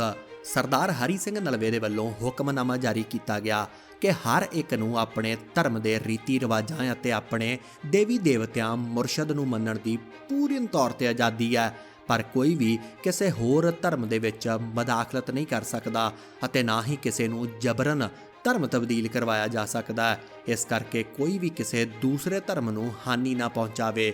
ਇਸ ਦਾ ਫਾਇਦਾ ਜਾਂ ਇਸ ਦਾ ਅਸਰ ਇਹ ਹੋਇਆ ਕਿ ਧਰਮ ਦੀ ਬਹਾਲੀ ਦੇ ਫਰਮਾਨ ਦੇ ਕਾਰਨ ਹਰ ਗੋਪਾਲ ਦੇ ਕੋਲ ਜੋ 1883 ਦਾ ਖਰੜਾ ਹੈ ਉਸ ਦੇ ਵਿੱਚ ਲਿਖਤ ਜੋ ਮਿਲਦੀ ਹੈ ਉਹਦੇ ਅਨੁਸਾਰ 40,000 ਹਿੰਦੂ ਜਿਹੜੇ ਧੱਕੇ ਦੇ ਨਾਲ ਮੁਸਲਮਾਨ ਬਣਵਾਏ ਗਏ ਸਨ ਮੁਗਲਾਂ ਦੇ ਵੱਲੋਂ, ਉਹਨਾਂ ਨੇ ਫਿਰ ਹਿੰਦੂ ਧਰਮ ਧਾਰਨ ਕਰ ਲਿਆ। ਹੋਰ ਤਾਂ ਹੋਰ ਗਵਰਨਰ ਹਰੀ ਸਿੰਘ ਨਲਵੇ ਦੇ ਚੰਗੇ ਰਾਜਨੀਤਿਕ ਅਤੇ ਆਰਥਿਕ ਫੈਸਲਿਆਂ ਦੇ ਕਾਰਨ ਬਹੁਤ ਸਾਰੇ ਹਿੰਦੂ ਅਤੇ ਮੁਸਲਮਾਨ ਮੁਤਾਸਰ ਹੋ ਕੇ ਉਹਨਾਂ ਤੋਂ ਮੁਤਮਈਨ ਹੋ ਕੇ ਸਿੱਖ ਸੱਜ ਗਏ। ਇੱਕ ਗੱਲ ਹੋਰ ਸੁਣਨ ਵਾਲੀ ਹੈ, ਸਰਦਾਰ ਹਰੀ ਸਿੰਘ ਨਲਵਾ ਨੇ ਧਰਮਾਂ ਤੇ ਵੱਜੀ ਡਕੈਤੀ ਦੀ ਬਹਾਲੀ ਦੇ ਲਈ ਹੋਰ ਆਜ਼ਾਦੀ ਵੀ ਦਿੱਤੀ ਸੀ, ਪਰ ਉਹ ਵਿਚਾਰੇ ਨਹੀਂ ਲੈ ਸਕੇ। ਮਤਲਬ ਕਿ ਹਿੰਦੂ ਪੰਡਤਾਂ ਨੂੰ ਪੁਰਾਤਨ ਮੰਦਰ ਜਿਹੜੇ ਕਿ ਮੁਗਲਾਂ ਨੇ ਢਾਹ ਦਿੱਤੇ ਸਨ ਅਤੇ ਉਸ ਦੀ ਜਗ੍ਹਾ ਮਸਜਿਦਾਂ ਬਣਾ ਦਿੱਤੀਆਂ ਸਨ, ਉਹਨਾਂ ਨੂੰ ਦੁਬਾਰਾ ਬਣਾਉਣ ਦੀ ਜਦ ਗੱਲ ਕੀਤੀ ਤਾਂ ਉਹਨਾਂ ਨੇ ਇਹ ਸੁਝਾਅ ਠੁਕਰਾ ਦਿੱਤਾ, ਕਿਉਂਕਿ ਕਮਜ਼ੋਰ ਦਿਲ ਹੋਣ ਦਾ ਕਰਕੇ ਡਰ ਗਏ ਕਿ ਕਿਤੇ ਮੁਸਲਮਾਨ ਸਾਡੇ ਵਿਰੁੱਧ ਨਾ ਹੋ ਜਾਣ। ਦੂਜਾ ਇਹਨਾਂ ਦੇ ਮਨਾਂ ਵਿੱਚ ਇਹ ਵੀ ਡਰ ਸੀ ਕਿ ਸਿੱਖ ਰਾਜ ਪਤਾ ਨਹੀਂ ਕਿੰਨਾ ਕੁ ਚਿਰ ਹੈ, ਜਦ ਇਹ ਖਤਮ ਹੋਇਆ ਤਾਂ ਉਹ ਸਾਡੇ ਸਰਾਂ 'ਤੇ ਚੜ੍ਹ ਆਉਣਗੇ। ਹਰੀ ਸਿੰਘ ਨਲਵੇ ਨੇ ਗਊ ਨੂੰ ਹਿੰਦੂ ਧਰਮ ਦੇ ਅੰਦਰ ਪਵਿੱਤਰ ਮੰਨਣ ਦੇ ਕਾਰਨ ਕਸ਼ਮੀਰ ਦੇ ਵਿੱਚ ਗਊ ਹੱਤਿਆ ਬੰਦ ਕਰਨ ਦਾ ਹੁਕਮ ਵੀ ਜਾਰੀ ਕੀਤਾ। ਪਰ ਮੁਸਲਮਾਨ ਜੋ ਕਿ ਗਊ ਦਾ ਮਾਸ ਖੁਸ਼ ਹੋ ਕੇ ਖਾਂਦੇ ਸਨ, ਉਹਨਾਂ ਨੇ ਇਹ ਕਹਿਣਾ ਸ਼ੁਰੂ ਕਰ ਦਿੱਤਾ ਕਿ ਕਾਫਰ ਨੇ ਇਹ ਚੰਗੀ ਗੱਲ ਨਹੀਂ ਕੀਤੀ। ਕਾਫਰ ਹਰੀ ਸਿੰਘ ਨਲੂਏ ਦੇ ਵਾਸਤੇ ਲਫ਼ਜ਼ ਵਰਤੇ ਗਏ ਸਨ, ਪਰ ਬੰਦਸ਼ ਦੇ ਨਾਲ ਘਾਟੀ ਦੇ ਵਿੱਚ ਮੁਸਲਮਾਨਾਂ ਲਈ ਮੀਟ ਦੀ ਘਾਟ ਵੀ ਹੋ ਗਈ ਸੀ। ਪਰ ਹਰੀ ਸਿੰਘ ਨਲਵੇ ਨੇ ਇਹਦੀ ਪੂਰਤੀ ਕਰਦਿਆਂ ਹੋਇਆਂ ਭੇਡਾਂ, ਬੱਕਰੀਆਂ ਅਤੇ ਮੱਛੀ ਦੇ ਮੀਟ ਦਾ ਨਿਰਬਾਹ ਵੱਡੀ ਮਾਤਰਾ ਦੇ ਵਿੱਚ ਪੁੱਜਦਾ ਕਰ ਦਿੱਤਾ। ਹਰੀ ਸਿੰਘ ਨਲਵਾ ਨੇ ਹਰ ਧਰਮ ਦੇ ਸਤਿਕਾਰ ਦੇ ਵੱਲ ਪੂਰਾ ਧਿਆਨ ਦਿੱਤਾ। ਡੀਸੀ ਸ਼ਰਮਾ ਦੀ 1883 ਦੀ ਲਿਖਤ ਦੇ ਵਿੱਚ ਲਿਖਿਆ ਹੈ ਕਿ ਸਰਦਾਰ ਹਰੀ ਸਿੰਘ ਨਲਵਾ ਨੇ ਮੁਸਲਮਾਨਾਂ ਨੂੰ ਸ਼੍ਰੀਨਗਰ ਦੇ ਵਿੱਚ ਹਜ਼ਰਤ ਬਲ ਅਤੇ ਮਖਦੂਮ ਸਾਹਿਬ ਪਵਿੱਤਰ ਸਮਾਰਕ ਬਣਾਉਣ ਦੇ ਲਈ ਬਹੁਤ ਸਾਰਾ ਧਨ ਦਿੱਤਾ। ਗਣੇਸ਼ੀ ਲਾਲ ਆਪਣੇ ਕਸ਼ਮੀਰਨਾਮੇ ਦੇ ਵਿੱਚ ਲਿਖਦੇ ਨੇ ਕਿ ਖਾਲਸਾ ਰਾਜ ਦੇ ਅੰਦਰ ਕਸ਼ਮੀਰ ਤੋਂ ਅਮਰਨਾਥ ਦੀ ਯਾਤਰਾ ਤੇ ਜਾਣ ਵਾਲੇ ਤਕਰੀਬਨ 500 ਬੈਰਾਗੀ ਸਾਧੂਆਂ ਅਤੇ 6000 ਦੂਜੇ ਯਾਤਰੀਆਂ ਨੂੰ ਰਸਤੇ ਦੇ ਵਿੱਚ ਮੁਫਤ ਭੋਜਨ ਅਤੇ ਪ੍ਰਤੀ ਸਾਧੂ 2 ਰੁਪਏ ਹਰ ਵੇਲੇ ਦਿੱਤੇ ਜਾਂਦੇ ਸੀ। ਪਰ ਬਾਅਦ ਦੇ ਵਿੱਚ ਅੰਗਰੇਜ਼ ਰਾਜ ਦੇ ਸਮੇਂ ਹਾਕਮ ਹਿੰਦੂ ਡੋਗਰੇ ਰਾਜਾ ਗੁਲਾਬ ਸਿੰਘ ਨੇ ਇਹ ਸਹੂਲਤ ਬੰਦ ਕਰ ਦਿੱਤੀ ਸੀ। ਇਸ ਦੇ ਨਾਲ ਮੁਸਲਿਮ ਹਲਕਿਆਂ ਦੇ ਵਿੱਚ ਕਿਤੇ ਨਾ ਕਿਤੇ ਇੱਕ ਨੈਰੇਟਿਵ ਸੈੱਟ ਹੁੰਦਾ ਜਾ ਰਿਹਾ ਸੀ ਕਿ ਜੋ ਨਵਾਂ ਸਿੱਖ ਗਵਰਨਰ ਹੈ ਇਹ ਮੁਸਲਿਮ ਲੋਕਾਂ ਦੇ ਮੁਖਾਲਿਫ ਚੱਲਦਾ ਹੈ। ਪਰ ਇਸ ਤੋਂ ਬਾਅਦ ਸਰਦਾਰ ਹਰੀ ਸਿੰਘ ਨਲਵਾ ਨੇ ਬਹੁਤ ਹੀ ਥੋੜ੍ਹੇ ਸਮੇਂ ਦੇ ਵਿੱਚ ਉਹਨਾਂ ਨੂੰ ਇਹ ਅਹਿਸਾਸ ਕਰਵਾ ਦਿੱਤਾ ਕਿ ਮੈਂ ਤੁਹਾਡੇ ਬਰਖਲਾਫ ਨਹੀਂ ਹਾਂ। ਸਰਦਾਰ ਹਰੀ ਸਿੰਘ ਨਲਵਾ ਨੇ ਮੁਸਲਿਮ ਆਗੂਆਂ ਦੀਆਂ ਮੀਟਿੰਗਸ ਕੀਤੀਆਂ, ਉਹਨਾਂ ਨੂੰ ਹਰ ਤਰ੍ਹਾਂ ਦਾ ਸਹਿਯੋਗ ਅਤੇ ਉਹਨਾਂ ਦੀਆਂ ਮੰਗਾਂ ਪ੍ਰਵਾਨ ਕੀਤੀਆਂ। ਇਸਲਾਮੀ ਰੀਤੀ ਰਿਵਾਜਾਂ ਅਤੇ ਉਹਨਾਂ ਦੇ ਦਿਨ ਤਿਉਹਾਰਾਂ 'ਤੇ ਆਪ ਖੁਦ ਆਪਣੀ ਪਰਜਾ ਦੇ ਵਿੱਚ ਜਾ ਕੇ ਸਮੂਲੀਅਤ ਕਰਕੇ ਨਵੀਆਂ ਬਣ ਰਹੀਆਂ ਮਸਜਿਦਾਂ ਦੀ ਤਾਮੀਲ ਦੇ ਵਾਸਤੇ ਧਨ, ਦੌਲਤ, ਮਾਇਆ ਅਤੇ ਹਰ ਤਰ੍ਹਾਂ ਦੇ ਨਿਰਵਾਹ ਦੇ ਵਾਸਤੇ ਸਹਿਯੋਗ ਦੇ ਕੇ ਬੜੇ ਥੋੜ੍ਹੇ ਸਮੇਂ ਦੇ ਵਿੱਚ ਹੀ ਉਹਨਾਂ ਨੇ ਇਹ ਸਾਬਤ ਕਰ ਦਿੱਤਾ ਕਿ ਮੈਂ ਸਾਰੇ ਧਰਮਾਂ ਦਾ ਬਰਾਬਰ ਸਤਿਕਾਰ ਕਰਦਾ ਹਾਂ। ਇਹ ਸਾਰਾ ਕੁਝ ਇਸ ਵਾਸਤੇ ਵੀ ਸੀ ਕਿਉਂਕਿ ਸਰਦਾਰ ਹਰੀ ਸਿੰਘ ਨਲਵੇ ਨੇ ਲੋਕਾਂ ਦੇ ਨਾਲ ਕੀਤਾ, ਆਵਾਮ ਦੇ ਨਾਲ ਕੀਤਾ, ਆਪਣੀ ਪਰਜਾ ਦੇ ਨਾਲ ਕੀਤਾ। ਖੁਸ਼ਹਾਲ ਰਾਜ ਦਾ ਵਾਅਦਾ ਪੂਰਾ ਕਰਕੇ ਵਿਖਾਉਣਾ ਸੀ। ਇਸੇ ਦੇ ਚੱਲਦਿਆਂ ਸਰਦਾਰ ਹਰੀ ਸਿੰਘ ਨਲਵਾ ਨੇ ਇੱਕ ਹੋਰ ਵੱਡੀ ਤਬਦੀਲੀ ਕੀਤੀ। ਉਹਨਾਂ ਨੇ ਖੇਤੀਬਾੜੀ ਦੇ ਵਿੱਚ ਇੱਕ ਨਵੀਂ ਇਖਤਰਾਹ ਪੈਦਾ ਕੀਤੀ। ਅਫਗਾਨ ਸਰਕਾਰ ਨੇ ਕਸ਼ਮੀਰ ਦੀ ਖੇਤੀਬਾੜੀ ਦੇ ਸੁਧਾਰ ਦੇ ਵਿੱਚ ਕੋਈ ਦਿਲਚਸਪੀ ਨਹੀਂ ਸੀ ਲਈ। ਜ਼ਮੀਨਾਂ ਵੀ ਵੱਡੇ ਵੱਡੇ ਜ਼ਗੀਰਦਾਰਾਂ ਦੇ ਕੋਲ ਸਨ। ਅੱਗੋਂ ਉਹ ਜ਼ਿਮੀਂਦਾਰਾਂ ਨੂੰ ਖੇਤੀ ਕਰਨ ਦੇ ਲਈ ਦੇ ਦਿਆ ਕਰਦੇ ਸਨ। ਜਿਵੇਂ ਅੱਜ ਠੇਕੇ ਤੇ ਪੈਲੀ ਦਿੱਤੀ ਜਾਂਦੀ ਹੈ, ਉਹਨਾਂ ਤੋਂ ਮਾਲੀਆ ਉਗਰਾਇਆ ਜਾਂਦਾ ਸੀ। ਜ਼ਿਮੀਂਦਾਰ ਪਰਾਈ ਜ਼ਮੀਨ ਸਮਝ ਕੇ ਜ਼ਮੀਨ ਸੁਧਾਰ ਜਾਂ ਚੰਗੀ ਫਸਲਵਾੜੀ ਦੇ ਵੱਲ ਬਹੁਤਾ ਧਿਆਨ ਨਹੀਂ ਸੀ ਦਿੰਦੇ ਕਿਉਂਕਿ ਉਹਨਾਂ ਨੂੰ ਪਤਾ ਸੀ ਕਿ ਸਾਡੀ ਜ਼ਮੀਨ ਤਾਂ ਹੈ ਨਹੀਂ, ਅਸੀਂ ਠੇਕੇ ਤੇ ਲਈ ਹੋਈ ਹੈ। ਇਸ ਲਈ ਇਸ ਦੀ ਸਾਂਭ ਸੰਭਾਲ ਜਾਂ ਫਸਲ ਦੀ ਚੰਗੀ ਕਾਸ਼ਤ ਦੇ ਉੱਤੇ ਅਸੀਂ ਕਿਉਂ ਸਮਾਂ ਬਰਬਾਦ ਕਰੀਏ। ਇੱਕ ਗੱਲ ਹੋਰ, ਉਸ ਵੇਲੇ ਖੇਤੀ ਨੂੰ ਬਿਰਾਨੀ ਖੇਤੀ ਕਿਹਾ ਜਾਂਦਾ ਸੀ। ਮਤਲਬ ਕਿ ਅਗਰ ਤਾਂ ਮੀਂਹ ਪੈ ਜਾਇਆ ਕਰਦਾ ਤਾਂ ਕੁਝ ਦਾਣੇ ਹੋ ਜਾਂਦੇ ਸਨ, ਨਹੀਂ ਤਾਂ ਸੋਕੇ ਦੇ ਕਾਰਨ ਬਹੁਤ ਵਾਰ ਫਸਲਾਂ ਤਬਾਹ ਹੋ ਜਾਂਦੀਆਂ ਸੀ। ਐਸੀ ਹਾਲਤ ਦੇ ਵਿੱਚ, ਐਸੀ ਫਸਵੀਂ ਕਸੂਤੀ ਸਿਚੁਏਸ਼ਨ ਦੇ ਵਿੱਚ ਰਗੜਿਆ ਜਾਂਦਾ ਸੀ ਤਾਂ ਜ਼ਿਮੀਂਦਾਰ, ਕਿਉਂਕਿ ਉਸ ਦੇ ਸਿਰ ਤੇ ਗਰੀਬੀ ਦੇ ਬੱਦਲ ਮੰਡਰਾਉਣ ਲੱਗਦੇ ਸਨ। ਉਸ ਨੂੰ ਪਤਾ ਸੀ ਕਿ ਮੈਂ ਤਾਂ ਇਹ ਜ਼ਮੀਨ ਠੇਕੇ ਤੇ ਲਈ ਹੋਈ ਹੈ, ਇਸ ਦਾ ਮਾਲੀਆ ਮੈਨੂੰ ਜ਼ਗੀਰਦਾਰ ਨੂੰ ਦੇਣਾ ਪੈਣਾ ਹੈ। ਇੱਕ ਵਾਰ ਸਨ 1819 ਦੇ ਵਿੱਚ ਹੜ੍ਹਾਂ ਦੀ ਮਾਰ ਪਈ ਅਤੇ ਧਾਨ ਦੀ ਫਸਲ ਤਬਾਹ ਹੋ ਗਈ। ਜ਼ਿਮੀਂਦਾਰ ਦੇ ਕੋਲ ਬਿਜਾਈ ਦੇ ਲਈ ਬੀਜ ਵੀ ਨਹੀਂ ਸੀ। ਪਰ ਸਰਦਾਰ ਹਰੀ ਸਿੰਘ ਨਲਵਾ ਨੇ ਪੁੰਛ, ਰਾਜੌਰੀ ਅਤੇ ਮੁਜ਼ੱਫਰਾਬਾਦ ਤੋਂ 2000 ਖੜਵਾੜ ਸਰਕਾਰੀ ਖਜ਼ਾਨੇ ਚੋਂ ਕਢਵਾ ਕੇ ਖੜਵਾੜ ਬੀਜ ਦੀ ਤੁਹਾਨੂੰ ਮੈਂ ਦੱਸ ਦਿੰਦਾ ਕਿ ਇੱਕ ਖੜਵਾੜ ਬੀਜ ਦਾ ਮਤਲਬ ਸੀ ਕਿ 2 ਤਰਕ, ਮਤਲਬ ਕਿ 6 ਸੇਰ ਦੇ ਤੋਲ ਦਾ ਇੱਕ ਤਰਕ ਹੁੰਦਾ ਸੀ। ਜੇ ਤੁਹਾਨੂੰ ਸਮਝ ਲੱਗੀ ਹੋਵੇ ਤਾਂ ਚਲੋ, ਮੇਰਾ ਦੱਸਣਾ ਫਰਜ਼ ਸੀ। ਸੋ ਸਰਦਾਰ ਹਰੀ ਸਿੰਘ ਨਲਵਾ ਜੀ ਨੇ ਪੁੰਛ, ਰਾਜੌਰੀ ਅਤੇ ਮੁਜ਼ੱਫਰਾਬਾਦ ਤੋਂ 2000 ਖਰਵਾੜ ਸਰਕਾਰੀ ਖਜ਼ਾਨੇ ਚੋਂ ਕਢਵਾ ਕੇ ਧਾਨ ਦਾ ਬੀਜ ਜੋ 16 ਰੁਪਏ ਪ੍ਰਤੀ ਖਰਵਾੜ ਮਿਲਦਾ ਸੀ, ਉਸ ਦੀ ਬਜਾਏ 3 ਰੁਪਏ ਪ੍ਰਤੀ ਖਰਵਾੜ ਵੰਡਿਆ ਅਤੇ ਤਰਕ ਲੈਣਾ ਵੀ ਬੰਦ ਕਰ ਦਿੱਤਾ। ਹੋਰ ਤਾਂ ਹੋਰ ਜ਼ਿਮੀਂਦਾਰਾਂ ਤੋਂ ਮਾਲੀਏ ਦਾ ਲਗਾਨ ਵੀ ਤੀਸਰਾ ਹਿੱਸਾ ਘਟਾ ਦਿੱਤਾ, ਜਿਸ ਦੇ ਨਾਲ ਦੋਵਾਂ ਨੂੰ ਫਾਇਦਾ ਹੋਇਆ। ਮਤਲਬ ਕਿ ਫਸਲ ਵਧੀ, ਉਸ ਦਾ ਸਰਕਾਰ ਨੂੰ ਫਾਇਦਾ ਹੋਇਆ ਅਤੇ ਮਾਲੀਆ ਘਟਣ ਦਾ ਕਰਕੇ ਜ਼ਿਮੀਂਦਾਰ ਨੂੰ ਫਾਇਦਾ ਹੋਇਆ। ਹੋਰ ਤਾਂ ਹੋਰ ਇੱਥੋਂ ਤੱਕ ਜਿਹੜੇ ਭੇਡਾਂ ਬੱਕਰੀਆਂ ਚਾਰਨ ਵਾਲੇ ਆਜੜੀ ਸੀ, ਉਹਨਾਂ ਨੂੰ ਵੀ ਵਿੱਤੀ ਸਹਾਇਤਾ ਦੇਣੀ ਸ਼ੁਰੂ ਕਰ ਦਿੱਤੀ ਗਈ। ਇਸ ਤੋਂ ਇਲਾਵਾ ਇੱਕ ਹੋਰ ਮੰਗਣੀ ਅਤੇ ਵਿਆਹ ਤੇ ਤੋਰਾ ਟੈਕਸ ਲਗਾਇਆ ਜਾਂਦਾ ਸੀ ਅਫਗਾਨੀਆਂ ਦੇ ਵੱਲੋਂ।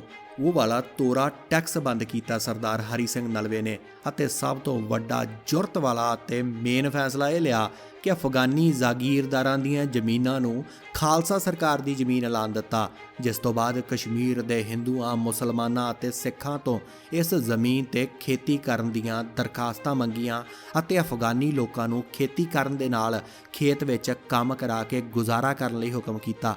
ਨਾਲ ਹੀ ਬਹੁਤ ਸਾਰੀ ਜ਼ਮੀਨ ਜੰਗ ਦੇ ਵਿੱਚ ਸ਼ਹੀਦ ਹੋਣ ਵਾਲੇ ਅਤੇ ਭਾਗ ਲੈਣ ਵਾਲੇ ਸਿੱਖ ਫੌਜੀਆਂ ਨੂੰ ਪੱਕੇ ਤੌਰ ਤੇ ਕਾਸ਼ਤ ਕਰਨ ਲਈ ਦੇ ਦਿੱਤੀ ਗਈ। ਇੱਕ ਉਨੀ ਦਿਨੀ ਕੇਸਰ, ਜਿਸ ਨੂੰ ਸੈਫਰਨ ਕਿਹਾ ਜਾਂਦਾ ਹੈ, ਇਹ ਕਾਫੀ ਮਹਿੰਗੇ ਮੁੱਲ ਵਿਕਿਆ ਕਰਦਾ ਸੀ, ਜਿਵੇਂ ਅੱਜ ਵੀ ਹੈ। ਪਤੰਜਲੀ ਬਾਬਾ ਰਾਮਦੇਵ ਦਾ 1 ਗ੍ਰਾਮ ਕੇਸਰ ਦਾ ਮੁੱਲ 200 ਰੁਪਏ ਹੈ। ਬਾਕੀ ਕੰਪਨੀਆਂ ਇਸ ਤੋਂ ਜ਼ਿਆਦਾ ਵੀ ਵੇਚਦੀਆਂ ਨੇ। ਹਰੀ ਸਿੰਘ ਨਲਵਾ ਨੇ ਕੇਸਰ ਦੀ ਖੇਤੀ ਨੂੰ ਵਧਾਉਣ ਤੇ ਜ਼ੋਰ ਦਿੱਤਾ, ਕਿਉਂਕਿ ਇਤਿਹਾਸਕ ਪੱਖਾਂ ਦੇ ਅਨੁਸਾਰ 90 ਤੋਂ ਵੀ ਵੱਧ ਬਿਮਾਰੀਆਂ ਦੇ ਇਲਾਜ ਦੇ ਲਈ ਕੇਸਰ ਵਰਤਿਆ ਜਾਂਦਾ ਹੈ। ਕੇਸਰ ਇੰਨਾ ਕੀਮਤੀ ਹੈ ਜਿੰਨਾ ਸੋਨਾ, ਅਤੇ ਤੋਲਿਆ ਵੀ ਉਹਦੇ ਵਾਂਗੂ ਤੋਲਿਆਂ, ਰਤੀਆਂ, ਮਾਸਿਆਂ ਦੇ ਵਿੱਚ ਜਾਂਦਾ ਹੈ। ਪੁਰਾਤਨ ਗ੍ਰੰਥਾਂ ਦੇ ਵਿੱਚ ਇਸ ਨੂੰ ਕਸ਼ਮੀਰ ਜਨਨੀ ਲਿਖਿਆ ਗਿਆ ਹੈ। ਭਾਵੇਂ ਕਿ ਈਰਾਨ ਦੇ ਵਿੱਚ ਵੀ ਇਸ ਦੀ ਕਾਸ਼ਤ ਹੁੰਦੀ ਹੈ, ਪਰ ਉਹ ਕਸ਼ਮੀਰੀ ਕੇਸਰ ਦੇ ਮੁਕਾਬਲੇ ਘਟੀਆ ਕਿਸਮ ਦਾ ਹੁੰਦਾ ਹੈ। ਕਸ਼ਮੀਰ ਦੇ ਵਿੱਚ ਇਸ ਦੀ ਖੇਤੀ ਪਾਮਪੁਰ ਦੇ ਆਲੇ ਦੁਆਲੇ ਕੀਤੀ ਜਾਂਦੀ ਹੈ, ਪਰ ਜੋ ਕੇਸਰ ਪਾਮਪੁਰ ਤੋਂ 3 ਕੋਹ ਤੇ ਵਾਨਤੂ ਦੇ ਵਿੱਚ ਫਲਦਾ ਹੈ, ਉਹ ਸਭ ਤੋਂ ਵਧੀਆ ਗਿਣਿਆ ਜਾਂਦਾ ਹੈ। ਇਸ ਦੇ ਫੁੱਲਾਂ ਦੀ ਸੁਗੰਧੀ ਬਹੁਤ ਦੂਰ ਤੱਕ ਮਹਿਸੂਸ ਹੁੰਦੀ ਹੈ। ਪ੍ਰੇਮ ਸਿੰਘ ਹੋਤੀ ਮਰਦਾਨ ਲਿਖਦੇ ਨੇ ਕਿ ਕੇਸਰ ਦੀ ਸੁਗੰਧੀ ਦੇ ਵਿੱਚ ਰਹਿਣ ਵਾਲੇ ਨੂੰ ਜ਼ੁਕਾਮ ਅਤੇ ਸਿਰ ਦਰਦ ਨਹੀਂ ਹੁੰਦਾ। ਸਰਦਾਰ ਹਰੀ ਸਿੰਘ ਨਲਵਾ ਨੇ ਪਾਮਪੁਰ ਦੇ ਜਿੰਨੇ ਵੀ ਕੇਸਰ ਉਗਾਉਣ ਵਾਲੇ ਜ਼ਿਮੀਂਦਾਰ ਸੀ, ਉਹਨਾਂ ਦਾ ਇਕੱਠ ਕੀਤਾ। ਉਹਨਾਂ ਨੂੰ ਇਸ ਦੀ ਖੇਤੀ ਦੇ ਸੰਬੰਧੀ ਆ ਰਹੀਆਂ ਜਿੰਨੀਆਂ ਵੀ ਔਕੜਾਂ ਸੀ, ਜਿਵੇਂ ਕਿ ਸਰਕਾਰੀ ਲਗਾਨ, ਕੇਸਰ ਦੀ ਚੋਰੀ ਵਗੈਰਾ, ਸਭ ਦੂਰ ਕਰ ਦਿੱਤੀਆਂ। ਇਸ ਦੀ ਖੇਤੀ ਵਧਾਉਣ ਦੇ ਲਈ ਇੱਕ ਕਮੇਟੀ ਬਣਾਈ ਗਈ ਅਤੇ ਉਸ ਕਮੇਟੀ ਦੇ ਸਰਪ੍ਰਸਤ ਖੁਦ ਸਰਦਾਰ ਹਰੀ ਸਿੰਘ ਨਲਵਾ ਆਪ ਬਣੇ। ਕੇਸਰ ਦਾ ਬੂਟਾ ਤਕਰੀਬਨ 1 ਫੁੱਟ ਉੱਚਾ ਹੁੰਦਾ ਹੈ ਅਤੇ ਹਰ ਟਾਹਣੀ ਤੇ 4 ਫੁੱਲ ਲੱਗਦੇ ਨੇ। ਹਰੇਕ ਫੁੱਲ ਦੇ ਵਿੱਚ 3 ਪਰਾਗ ਕਣ ਹੁੰਦੇ ਨੇ। ਫੁੱਲਾਂ ਦਾ ਰੰਗ ਭਾਵੇਂ ਵੱਖਰਾ ਵੱਖਰਾ ਹੁੰਦਾ ਹੈ, ਪਰ ਕੇਸਰੀ ਰੰਗ ਦੇ ਫੁੱਲਾਂ ਵਾਲੀ ਕਿਸਮ ਬਹੁਤ ਗੁਣ ਵਾਲੀ ਹੁੰਦੀ ਹੈ। ਕੇਸਰ ਦਾ ਸਵਾਦ ਕੁੜੱਤਣ ਵਾਲਾ ਕੌੜਾ ਜਿਹਾ ਹੁੰਦਾ ਹੈ, ਪਰ ਸਾਇੰਸ ਦੀ ਖੋਜ ਦੇ ਮੁਤਾਬਕ ਇਸ ਦੇ ਵਿੱਚ 150 ਤੋਂ ਵੱਧ ਮਿਸ਼ਰਤ ਚੀਜ਼ਾਂ ਹੁੰਦੀਆਂ ਨੇ। ਇੱਥੋਂ ਤੱਕ ਕਿ ਨਵੀਂ ਖੋਜ ਦੇ ਮੁਤਾਬਕ ਇਸ ਦੇ ਵਿੱਚ ਕੈਂਸਰ ਤੱਕ ਦੀ ਰੋਕਥਾਮ ਅਤੇ ਬਹੁਤ ਸਾਰੇ ਐਂਟੀਆਕਸੀਡੈਂਟ ਤੱਤ ਮੌਜੂਦ ਹੁੰਦੇ ਨੇ। ਪੁਰਾਤਨ ਵੈਦਾਂ ਦੇ ਵੱਲੋਂ ਇਸ ਨੂੰ ਅੱਖਾਂ ਦੀ ਨਿਗਾਹ ਦੇ ਲਈ ਵੀ ਵਰਤਿਆ ਜਾਂਦਾ ਰਿਹਾ ਹੈ ਅਤੇ ਇਸ ਨੂੰ ਮੂਡ ਦੇ ਲਈ, ਮਤਲਬ ਅਗਰ ਤੁਹਾਨੂੰ ਉਦਾਸੀ ਹੈ ਤਾਂ ਉਦਾਸੀ ਨੂੰ ਠੀਕ ਕਰਨ ਦੇ ਲਈ ਵੀ ਕੇਸਰ ਨੂੰ ਵਰਤਿਆ ਜਾਂਦਾ ਰਿਹਾ ਹੈ। ਬੂਟਿਆਂ ਦੇ ਫੁੱਲਾਂ ਤੋਂ ਕੇਸਰ ਇਕੱਠਾ ਕਰਨਾ ਕਾਫੀ ਮਿਹਨਤ ਵਾਲਾ ਅਤੇ ਸਿਰੜੀ ਕੰਮ ਹੈ। ਇਸ ਦੇ ਲਈ ਖਰਚਾ ਵੀ ਕਾਫੀ ਆਉਂਦਾ ਹੈ ਅਤੇ ਮਿਹਨਤ ਵੀ ਬਹੁਤ ਲੱਗਦੀ ਹੈ। ਇਸੇ ਦਾ ਕਾਰਨ ਹੈ ਕਿ ਇਹ ਕੀਮਤੀ ਹੁੰਦਾ ਹੈ, ਇਸ ਦਾ ਰੇਟ ਕਾਫੀ ਹੁੰਦਾ ਹੈ। ਇਸ ਕੇਸਰ ਦੀ ਖੇਤੀ ਤੋਂ ਇਲਾਵਾ ਵੀ ਸਰਦਾਰ ਹਰੀ ਸਿੰਘ ਨਲਵਾ ਨੇ ਆਪਣਾ ਖੁਸ਼ਹਾਲ ਰਾਜ ਦਾ ਵਾਅਦਾ ਪੂਰਾ ਕਰਨ ਲਈ ਬਹੁਤ ਕੰਮ ਕੀਤੇ। ਕਸ਼ਮੀਰ ਦੇ ਵਿੱਚ ਸ਼ਾਲ ਦਾ ਕਾਰੋਬਾਰ ਬਹੁਤ ਸੀ, ਉਸ ਨੂੰ ਬਹੁਤ ਵਧਾਇਆ। ਉੱਥੇ ਕਾਗਜ਼ ਬਣਾਉਣ ਦਾ ਕਾਰੋਬਾਰ ਬੜੇ ਵੱਡੇ ਪੱਧਰ ਤੇ ਕੀਤਾ ਗਿਆ ਅਤੇ ਸਰਦਾਰ ਹਰੀ ਸਿੰਘ ਨਲਵਾ ਨੇ ਇਸ ਸਾਰੇ ਕਾਰੋਬਾਰ ਅਤੇ ਚੀਜ਼ਾਂ ਨੂੰ ਉੱਪਰ ਨੂੰ ਖੜਦਿਆਂ ਹੋਇਆਂ ਗਵਰਨਰੀ ਦੇ ਸਮੇਂ ਕਸ਼ਮੀਰ ਦੀ ਬੁਰੀ ਤਰ੍ਹਾਂ ਉਲਝੀ ਹੋਈ ਤਾਣੀ ਨੂੰ ਸੰਜੋ ਕੇ ਢੰਗ ਦੇ ਨਾਲ ਸੁਲਝਾ ਕੇ ਆਪਣਾ ਵਾਅਦਾ ਪੂਰਾ ਕੀਤਾ। ਇਹਨਾਂ ਦੇ ਰਾਜ ਦੇ ਸਮੇਂ ਕਸ਼ਮੀਰੀਆਂ ਨੇ ਵਾਕਈ ਸੁੱਖ ਦਾ ਸਾਹ ਲਿਆ ਸੀ। ਬੇਅੰਤ ਤਰੱਕੀ ਹੋਈ ਸੀ ਉਸ ਸਮੇਂ। ਆਪਸੀ ਭਾਈਚਾਰਾ ਅਤੇ ਵਿਰਸਾ ਮਜ਼ਬੂਤ ਕੀਤਾ ਸੀ ਉਹਨਾਂ ਨੇ। ਇਹੀ ਕਾਰਨ ਸੀ ਕਿ ਸਰਦਾਰ ਹਰੀ ਸਿੰਘ ਨਲਵੇ ਦਾ ਨਾਮ ਕਸ਼ਮੀਰ ਦੀਆਂ ਸਫਾਂ ਦੇ ਵਿੱਚ ਹਮੇਸ਼ਾ ਦੇ ਲਈ ਆਪਣੀ ਇੱਕ ਵੱਡੀ ਪੱਕੀ ਛਾਪ ਛੱਡ ਕੇ ਗਿਆ। ਸ਼ੇਰੇ ਪੰਜਾਬ ਨੇ ਕਸ਼ਮੀਰ ਦੇ ਵਿੱਚ ਅਮਨ ਪਸੰਦ ਹਾਲਤ, ਸਰਕਾਰੀ ਖਜ਼ਾਨੇ ਦੀ ਆਮਦਨ ਦੇ ਵਿੱਚ ਵੱਡਾ ਵਾਧਾ ਦੇਖ ਕੇ ਅਤੇ ਖਾਲਸਾ ਰਾਜ ਦੀਆਂ ਹੱਦਾਂ ਹੋਰ ਵਧਾਉਣ ਦੇ ਲਈ ਸਰਦਾਰ ਹਰੀ ਸਿੰਘ ਨਲਵੇ ਦਾ ਅਤਿਅੰਤ ਧੰਨਵਾਦ ਕੀਤਾ ਅਤੇ ਹੋਰ ਵੱਡੇ ਮੋਰਚੇ ਫਤਿਹ ਕਰਨ ਅਤੇ ਜ਼ਰੂਰੀ ਕੰਮਾਂ ਨੂੰ ਨੇਪਰੇ ਚਾੜ੍ਹਨ ਦੇ ਲਈ ਅਖੀਰ ਸ਼ੇਰੇ ਪੰਜਾਬ ਦੇ ਵੱਲੋਂ ਹਰੀ ਸਿੰਘ ਨਲਵੇ ਨੂੰ ਵਾਪਸ ਬੁਲਾਉਣ ਦੇ ਲਈ ਸੱਦਾ ਪੱਤਰ ਆ ਪੁੱਜਦਾ। ਪਹਿਲੇ ਗਵਰਨਰ ਦੀਵਾਨ ਮੋਤੀ ਰਾਮ ਨੂੰ ਦੁਬਾਰਾ ਗਵਰਨਰੀ ਦੇ ਅਹੁਦੇ ਤੇ ਲਗਾ ਦਿੱਤਾ ਜਾਂਦਾ ਹੈ। ਉਹ ਸੱਦਾ ਪੱਤਰ ਅੱਜ ਵੀ ਉਸੇ ਤਰ੍ਹਾਂ ਮਹਿਫੂਜ਼ ਕੀਤਾ ਪਿਆ। ਉਸ ਦੀਆਂ ਆਖਰੀ ਲਾਈਨਾਂ ਨੂੰ ਮੈਂ ਇਨ ਬਿਨ ਪੜ੍ਹ ਕੇ ਤੁਹਾਨੂੰ ਸੁਣਾਉਣਾ। ਉਸ ਦੇ ਵਿੱਚ ਲਿਖਿਆ ਹੈ ਕਿ ਦੀਵਾਨ ਮੋਤੀ ਰਾਮ ਨੂੰ ਆਪਣੇ ਵੱਲੋਂ ਚਲਾਈਆਂ ਗਈਆਂ ਨਵੀਆਂ ਯੋਜਨਾਵਾਂ, ਦੀਵਾਨ ਮੋਤੀ ਰਾਮ ਨੂੰ ਆਪ ਜੀ ਵੱਲੋਂ ਚਲਾਈਆਂ ਨਵੀਆਂ ਯੋਜਨਾਵਾਂ ਕੀਤੇ ਸੁਧਾਰ ਅਤੇ ਗਵਰਨਰੀ ਕਰਨ ਦੇ ਤੌਰ ਤਰੀਕਿਆਂ ਦੇ ਬਾਰੇ ਚੰਗੀ ਤਰ੍ਹਾਂ ਸਮਝਾ ਕੇ ਸਾਨੂੰ ਫੌਜ ਦੇ ਸਮੇਤ ਖੁਸ਼ਬੂ ਦੇ ਮੁਕਾਮ ਤੇ ਮਿਲਣਾ। ਅਸੀਂ 10 ਨਵੰਬਰ 1821 ਨੂੰ ਮੁਗੇਰ ਦੇ ਵੱਲ ਚੜ੍ਹਾਈ ਕਰਨੀ ਹੈ। ਵਾਹ! ਸਰਦਾਰ ਹਰੀ ਸਿੰਘ ਨਲਵਾ ਨੇ ਜਾਣ ਤੋਂ ਪਹਿਲਾਂ ਭਾਰੀ ਦਰਬਾਰ ਸਜਾਇਆ। ਬੜੇ ਪਿਆਰ ਭਰੇ ਅਤੇ ਦਿਲ ਟੁੰਬਵੇਂ ਸ਼ਬਦਾਂ ਦੇ ਨਾਲ ਕਸ਼ਮੀਰ ਦੀ ਪਰਜਾ ਦੇ ਵੱਲੋਂ ਉਹਨਾਂ ਨੂੰ ਦਿੱਤੇ ਮਾਣ ਅਤੇ ਸਤਿਕਾਰ ਦਾ ਧੰਨਵਾਦ ਕੀਤਾ। ਉਹਨਾਂ ਆਖਿਆ ਕਿ ਭਾਵੇਂ ਮੇਰਾ ਦਿਲ ਨਹੀਂ ਸੀ ਕਰਦਾ ਕਸ਼ਮੀਰ ਵਰਗੀ ਸੁੰਦਰ ਜਗ੍ਹਾ ਨੂੰ ਛੱਡਣ ਦੇ ਲਈ, ਪਰ ਮੈਂ ਸਰਕਾਰ ਦਾ ਹੁਕਮ ਆਉਣ 'ਤੇ ਜਾ ਰਿਹਾ ਹਾਂ। ਤੁਸੀਂ ਆਉਣ ਵਾਲੇ ਸਮੇਂ ਅੰਦਰ ਦੀਵਾਨ ਮੋਤੀ ਰਾਮ ਦੇ ਨਾਲ ਉਸੇ ਤਰ੍ਹਾਂ ਦਾ ਵਰਤਾਓ ਕਰਨਾ ਜਿਸ ਤਰ੍ਹਾਂ ਮੇਰੇ ਨਾਲ ਕੀਤਾ ਹੈ। ਕਿਰਪਾ ਕਰਕੇ ਕਸ਼ਮੀਰ ਦੀ ਤਰੱਕੀ ਨੂੰ ਮੁੱਖ ਰੱਖਣਾ। ਜਿਸ ਦਿਨ 3 ਨਵੰਬਰ 1821 ਨੂੰ ਮਹਾਨ ਜਰਨੈਲ ਨੇ ਕਸ਼ਮੀਰ ਤੋਂ ਚਾਲੇ ਪਾਏ, ਇਤਿਹਾਸਕਾਰਾਂ ਦੇ ਅਨੁਸਾਰ ਉਹ ਨਜ਼ਾਰਾ ਦਿਲ ਨੂੰ ਧੂ ਪਾਉਣ ਵਾਲਾ ਸੀ। ਕੂਚ ਕਰਦੇ ਸਮੇਂ ਵੱਡੀ ਗਿਣਤੀ ਦੇ ਵਿੱਚ ਇਕੱਠੇ ਹੋਏ ਲੋਕਾਂ ਨੇ ਰਸਤੇ ਦੇ ਦੋਹਾਂ ਪਾਸੇ ਖਲੋ ਕੇ ਅੱਥਰੂ ਭਰੀਆਂ ਅੱਖਾਂ ਦੇ ਨਾਲ ਸਰਦਾਰ ਨੂੰ ਵਿਦਾਇਗੀ ਦਿੱਤੀ ਸੀ। ਅਸਮਾਨ ਨਗਾਰਿਆਂ ਦੀ ਗੂੰਜ ਦੇ ਨਾਲ, ਜੈਕਾਰਿਆਂ ਦੀ ਜੈ ਜੈਕਾਰ ਦੇ ਨਾਲ ਗੂੰਜ ਰਿਹਾ ਸੀ। ਖਾਲਸਾ ਫੌਜ, ਜਿਸ ਦੀ ਗਿਣਤੀ ਤਕਰੀਬਨ 7000 ਸੀ, ਜਦੋਂ ਗੜੀ ਹਬੀਬੁੱਲਾ ਦੇ ਰਸਤੇ ਪਖਲੀ ਦੇ ਮੈਦਾਨ ਵਿੱਚ ਪਹੁੰਚੀ ਤਾਂ ਪਤਾ ਲੱਗਿਆ ਕਿ ਹਜ਼ਾਰੇ ਦੇ ਜਦੂਨਾ ਅਤੇ ਤਿੰਨਾਂ ਵਲੀਆਂ ਨੇ 30,000 ਲਸ਼ਕਰ ਇਕੱਠਾ ਕਰਕੇ ਖਾਲਸੇ ਦਾ ਰਸਤਾ ਰੋਕ ਲਿਆ ਅਤੇ ਲੜਾਈ ਦੇ ਲਈ ਪੂਰੀ ਤਿਆਰੀ ਕਰ ਲਈ ਹੈ। ਤੁਸੀਂ ਹੈਰਾਨ ਹੋਗੇ ਕਿ ਜਦ ਸਰਦਾਰ ਹਰੀ ਸਿੰਘ ਨਲਵਾ ਨੂੰ ਇਹ ਖਬਰ ਮਿਲੀ ਤਾਂ ਉਹਨਾਂ ਨੇ ਆਪਣੇ ਕੁਝ ਏਲਚੀ ਜਦੂਨਾ ਅਤੇ ਤਿੰਨਾਂ ਵਲੀਆਂ ਦੇ ਵੱਲ ਇਹ ਦੱਸਣ ਲਈ ਭੇਜੇ ਕਿ ਅਸੀਂ ਤਾਂ ਮਾਂਗਲੀ ਦੇ ਇਲਾਕੇ ਵਿੱਚੋਂ ਲੰਘਣਾ ਹੈ, ਇਸ ਲਈ ਲੜਾਈ ਨੂੰ ਤਿਆਗੋ ਅਤੇ ਖਾਹ-ਮਖਾਹ ਲਹੂ ਨਾ ਡੋਲਿਆ ਜਾਵੇ। ਪਰ ਇਹ ਹੈਂਕੜਬਾਜ਼, ਭੈੜੇ ਅਤੇ ਅੜਬੈੜੇ ਗਾਜੀ ਨਾ ਟਲੇ ਅਤੇ ਨਾਕਾਬੰਦੀ ਪੂਰੇ ਜ਼ੋਰ ਸ਼ੋਰ ਨਾਲ ਕਰ ਲਈ। ਇਹਨਾਂ ਦੇ ਮਨਾਂ ਵਿੱਚ ਬਹੁਤ ਗਿਣਤੀ ਦਾ ਤਾਕਤ ਅਤੇ ਲੁੱਟੀ ਹੋਈ ਧਨ ਦਾ ਕਾਫੀ ਗੁਮਾਨ ਸੀ।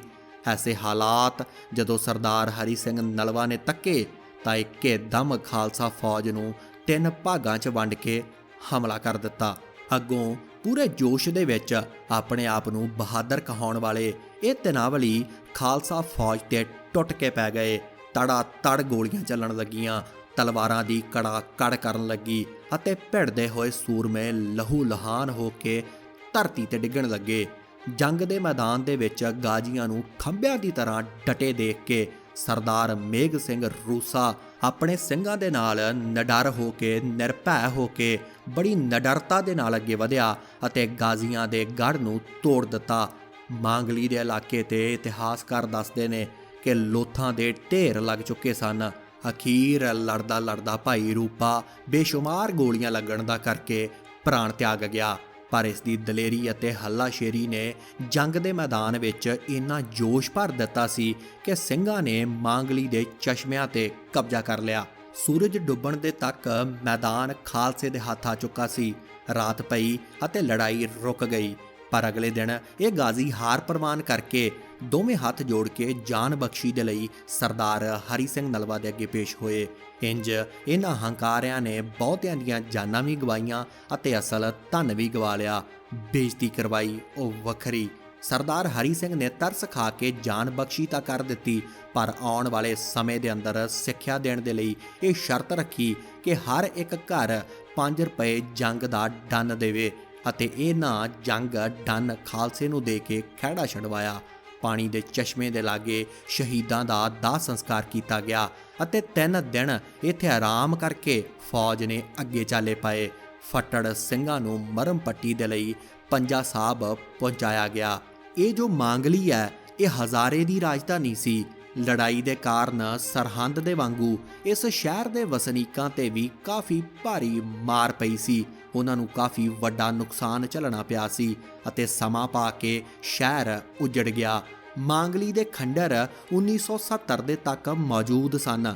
ਜਦੋਂ 1822 ਦੇ ਵਿੱਚ ਸਰਦਾਰ ਹਰੀ ਸਿੰਘ ਨਲਵਾ ਹਜ਼ਾਰੇ ਦੇ ਗਵਰਨਰ ਬਣੇ ਤਾਂ ਮਾਂਗਲੀ ਦੇ ਉਸ ਚਸ਼ਮੇ ਦੇ ਕੋਲ ਜਿੱਥੇ ਸ਼ਹੀਦਾਂ ਦਾ ਸੰਸਕਾਰ ਕੀਤਾ ਗਿਆ ਸੀ, ਉੱਥੇ ਸੁੰਦਰ ਵਧੀਆ ਯਾਦਗਾਰ ਵੀ ਬਣਾਈ ਸੀ ਅਤੇ ਚਸ਼ਮੇ ਨੂੰ ਤਲਾਅ ਦੇ ਵਿੱਚ ਬਦਲ ਦਿੱਤਾ ਸੀ। ਸਰਦਾਰ ਹੋਤੀ ਮਰਦਾਨ ਦੇ ਮੁਤਾਬਕ 1925 ਦੇ ਤੱਕ ਇਹ ਜਗ੍ਹਾ ਬਿਲਕੁਲ ਠੀਕ ਠਾਕ ਉਸੇ ਹਾਲਤ ਵਿੱਚ ਮੌਜੂਦ ਸੀ।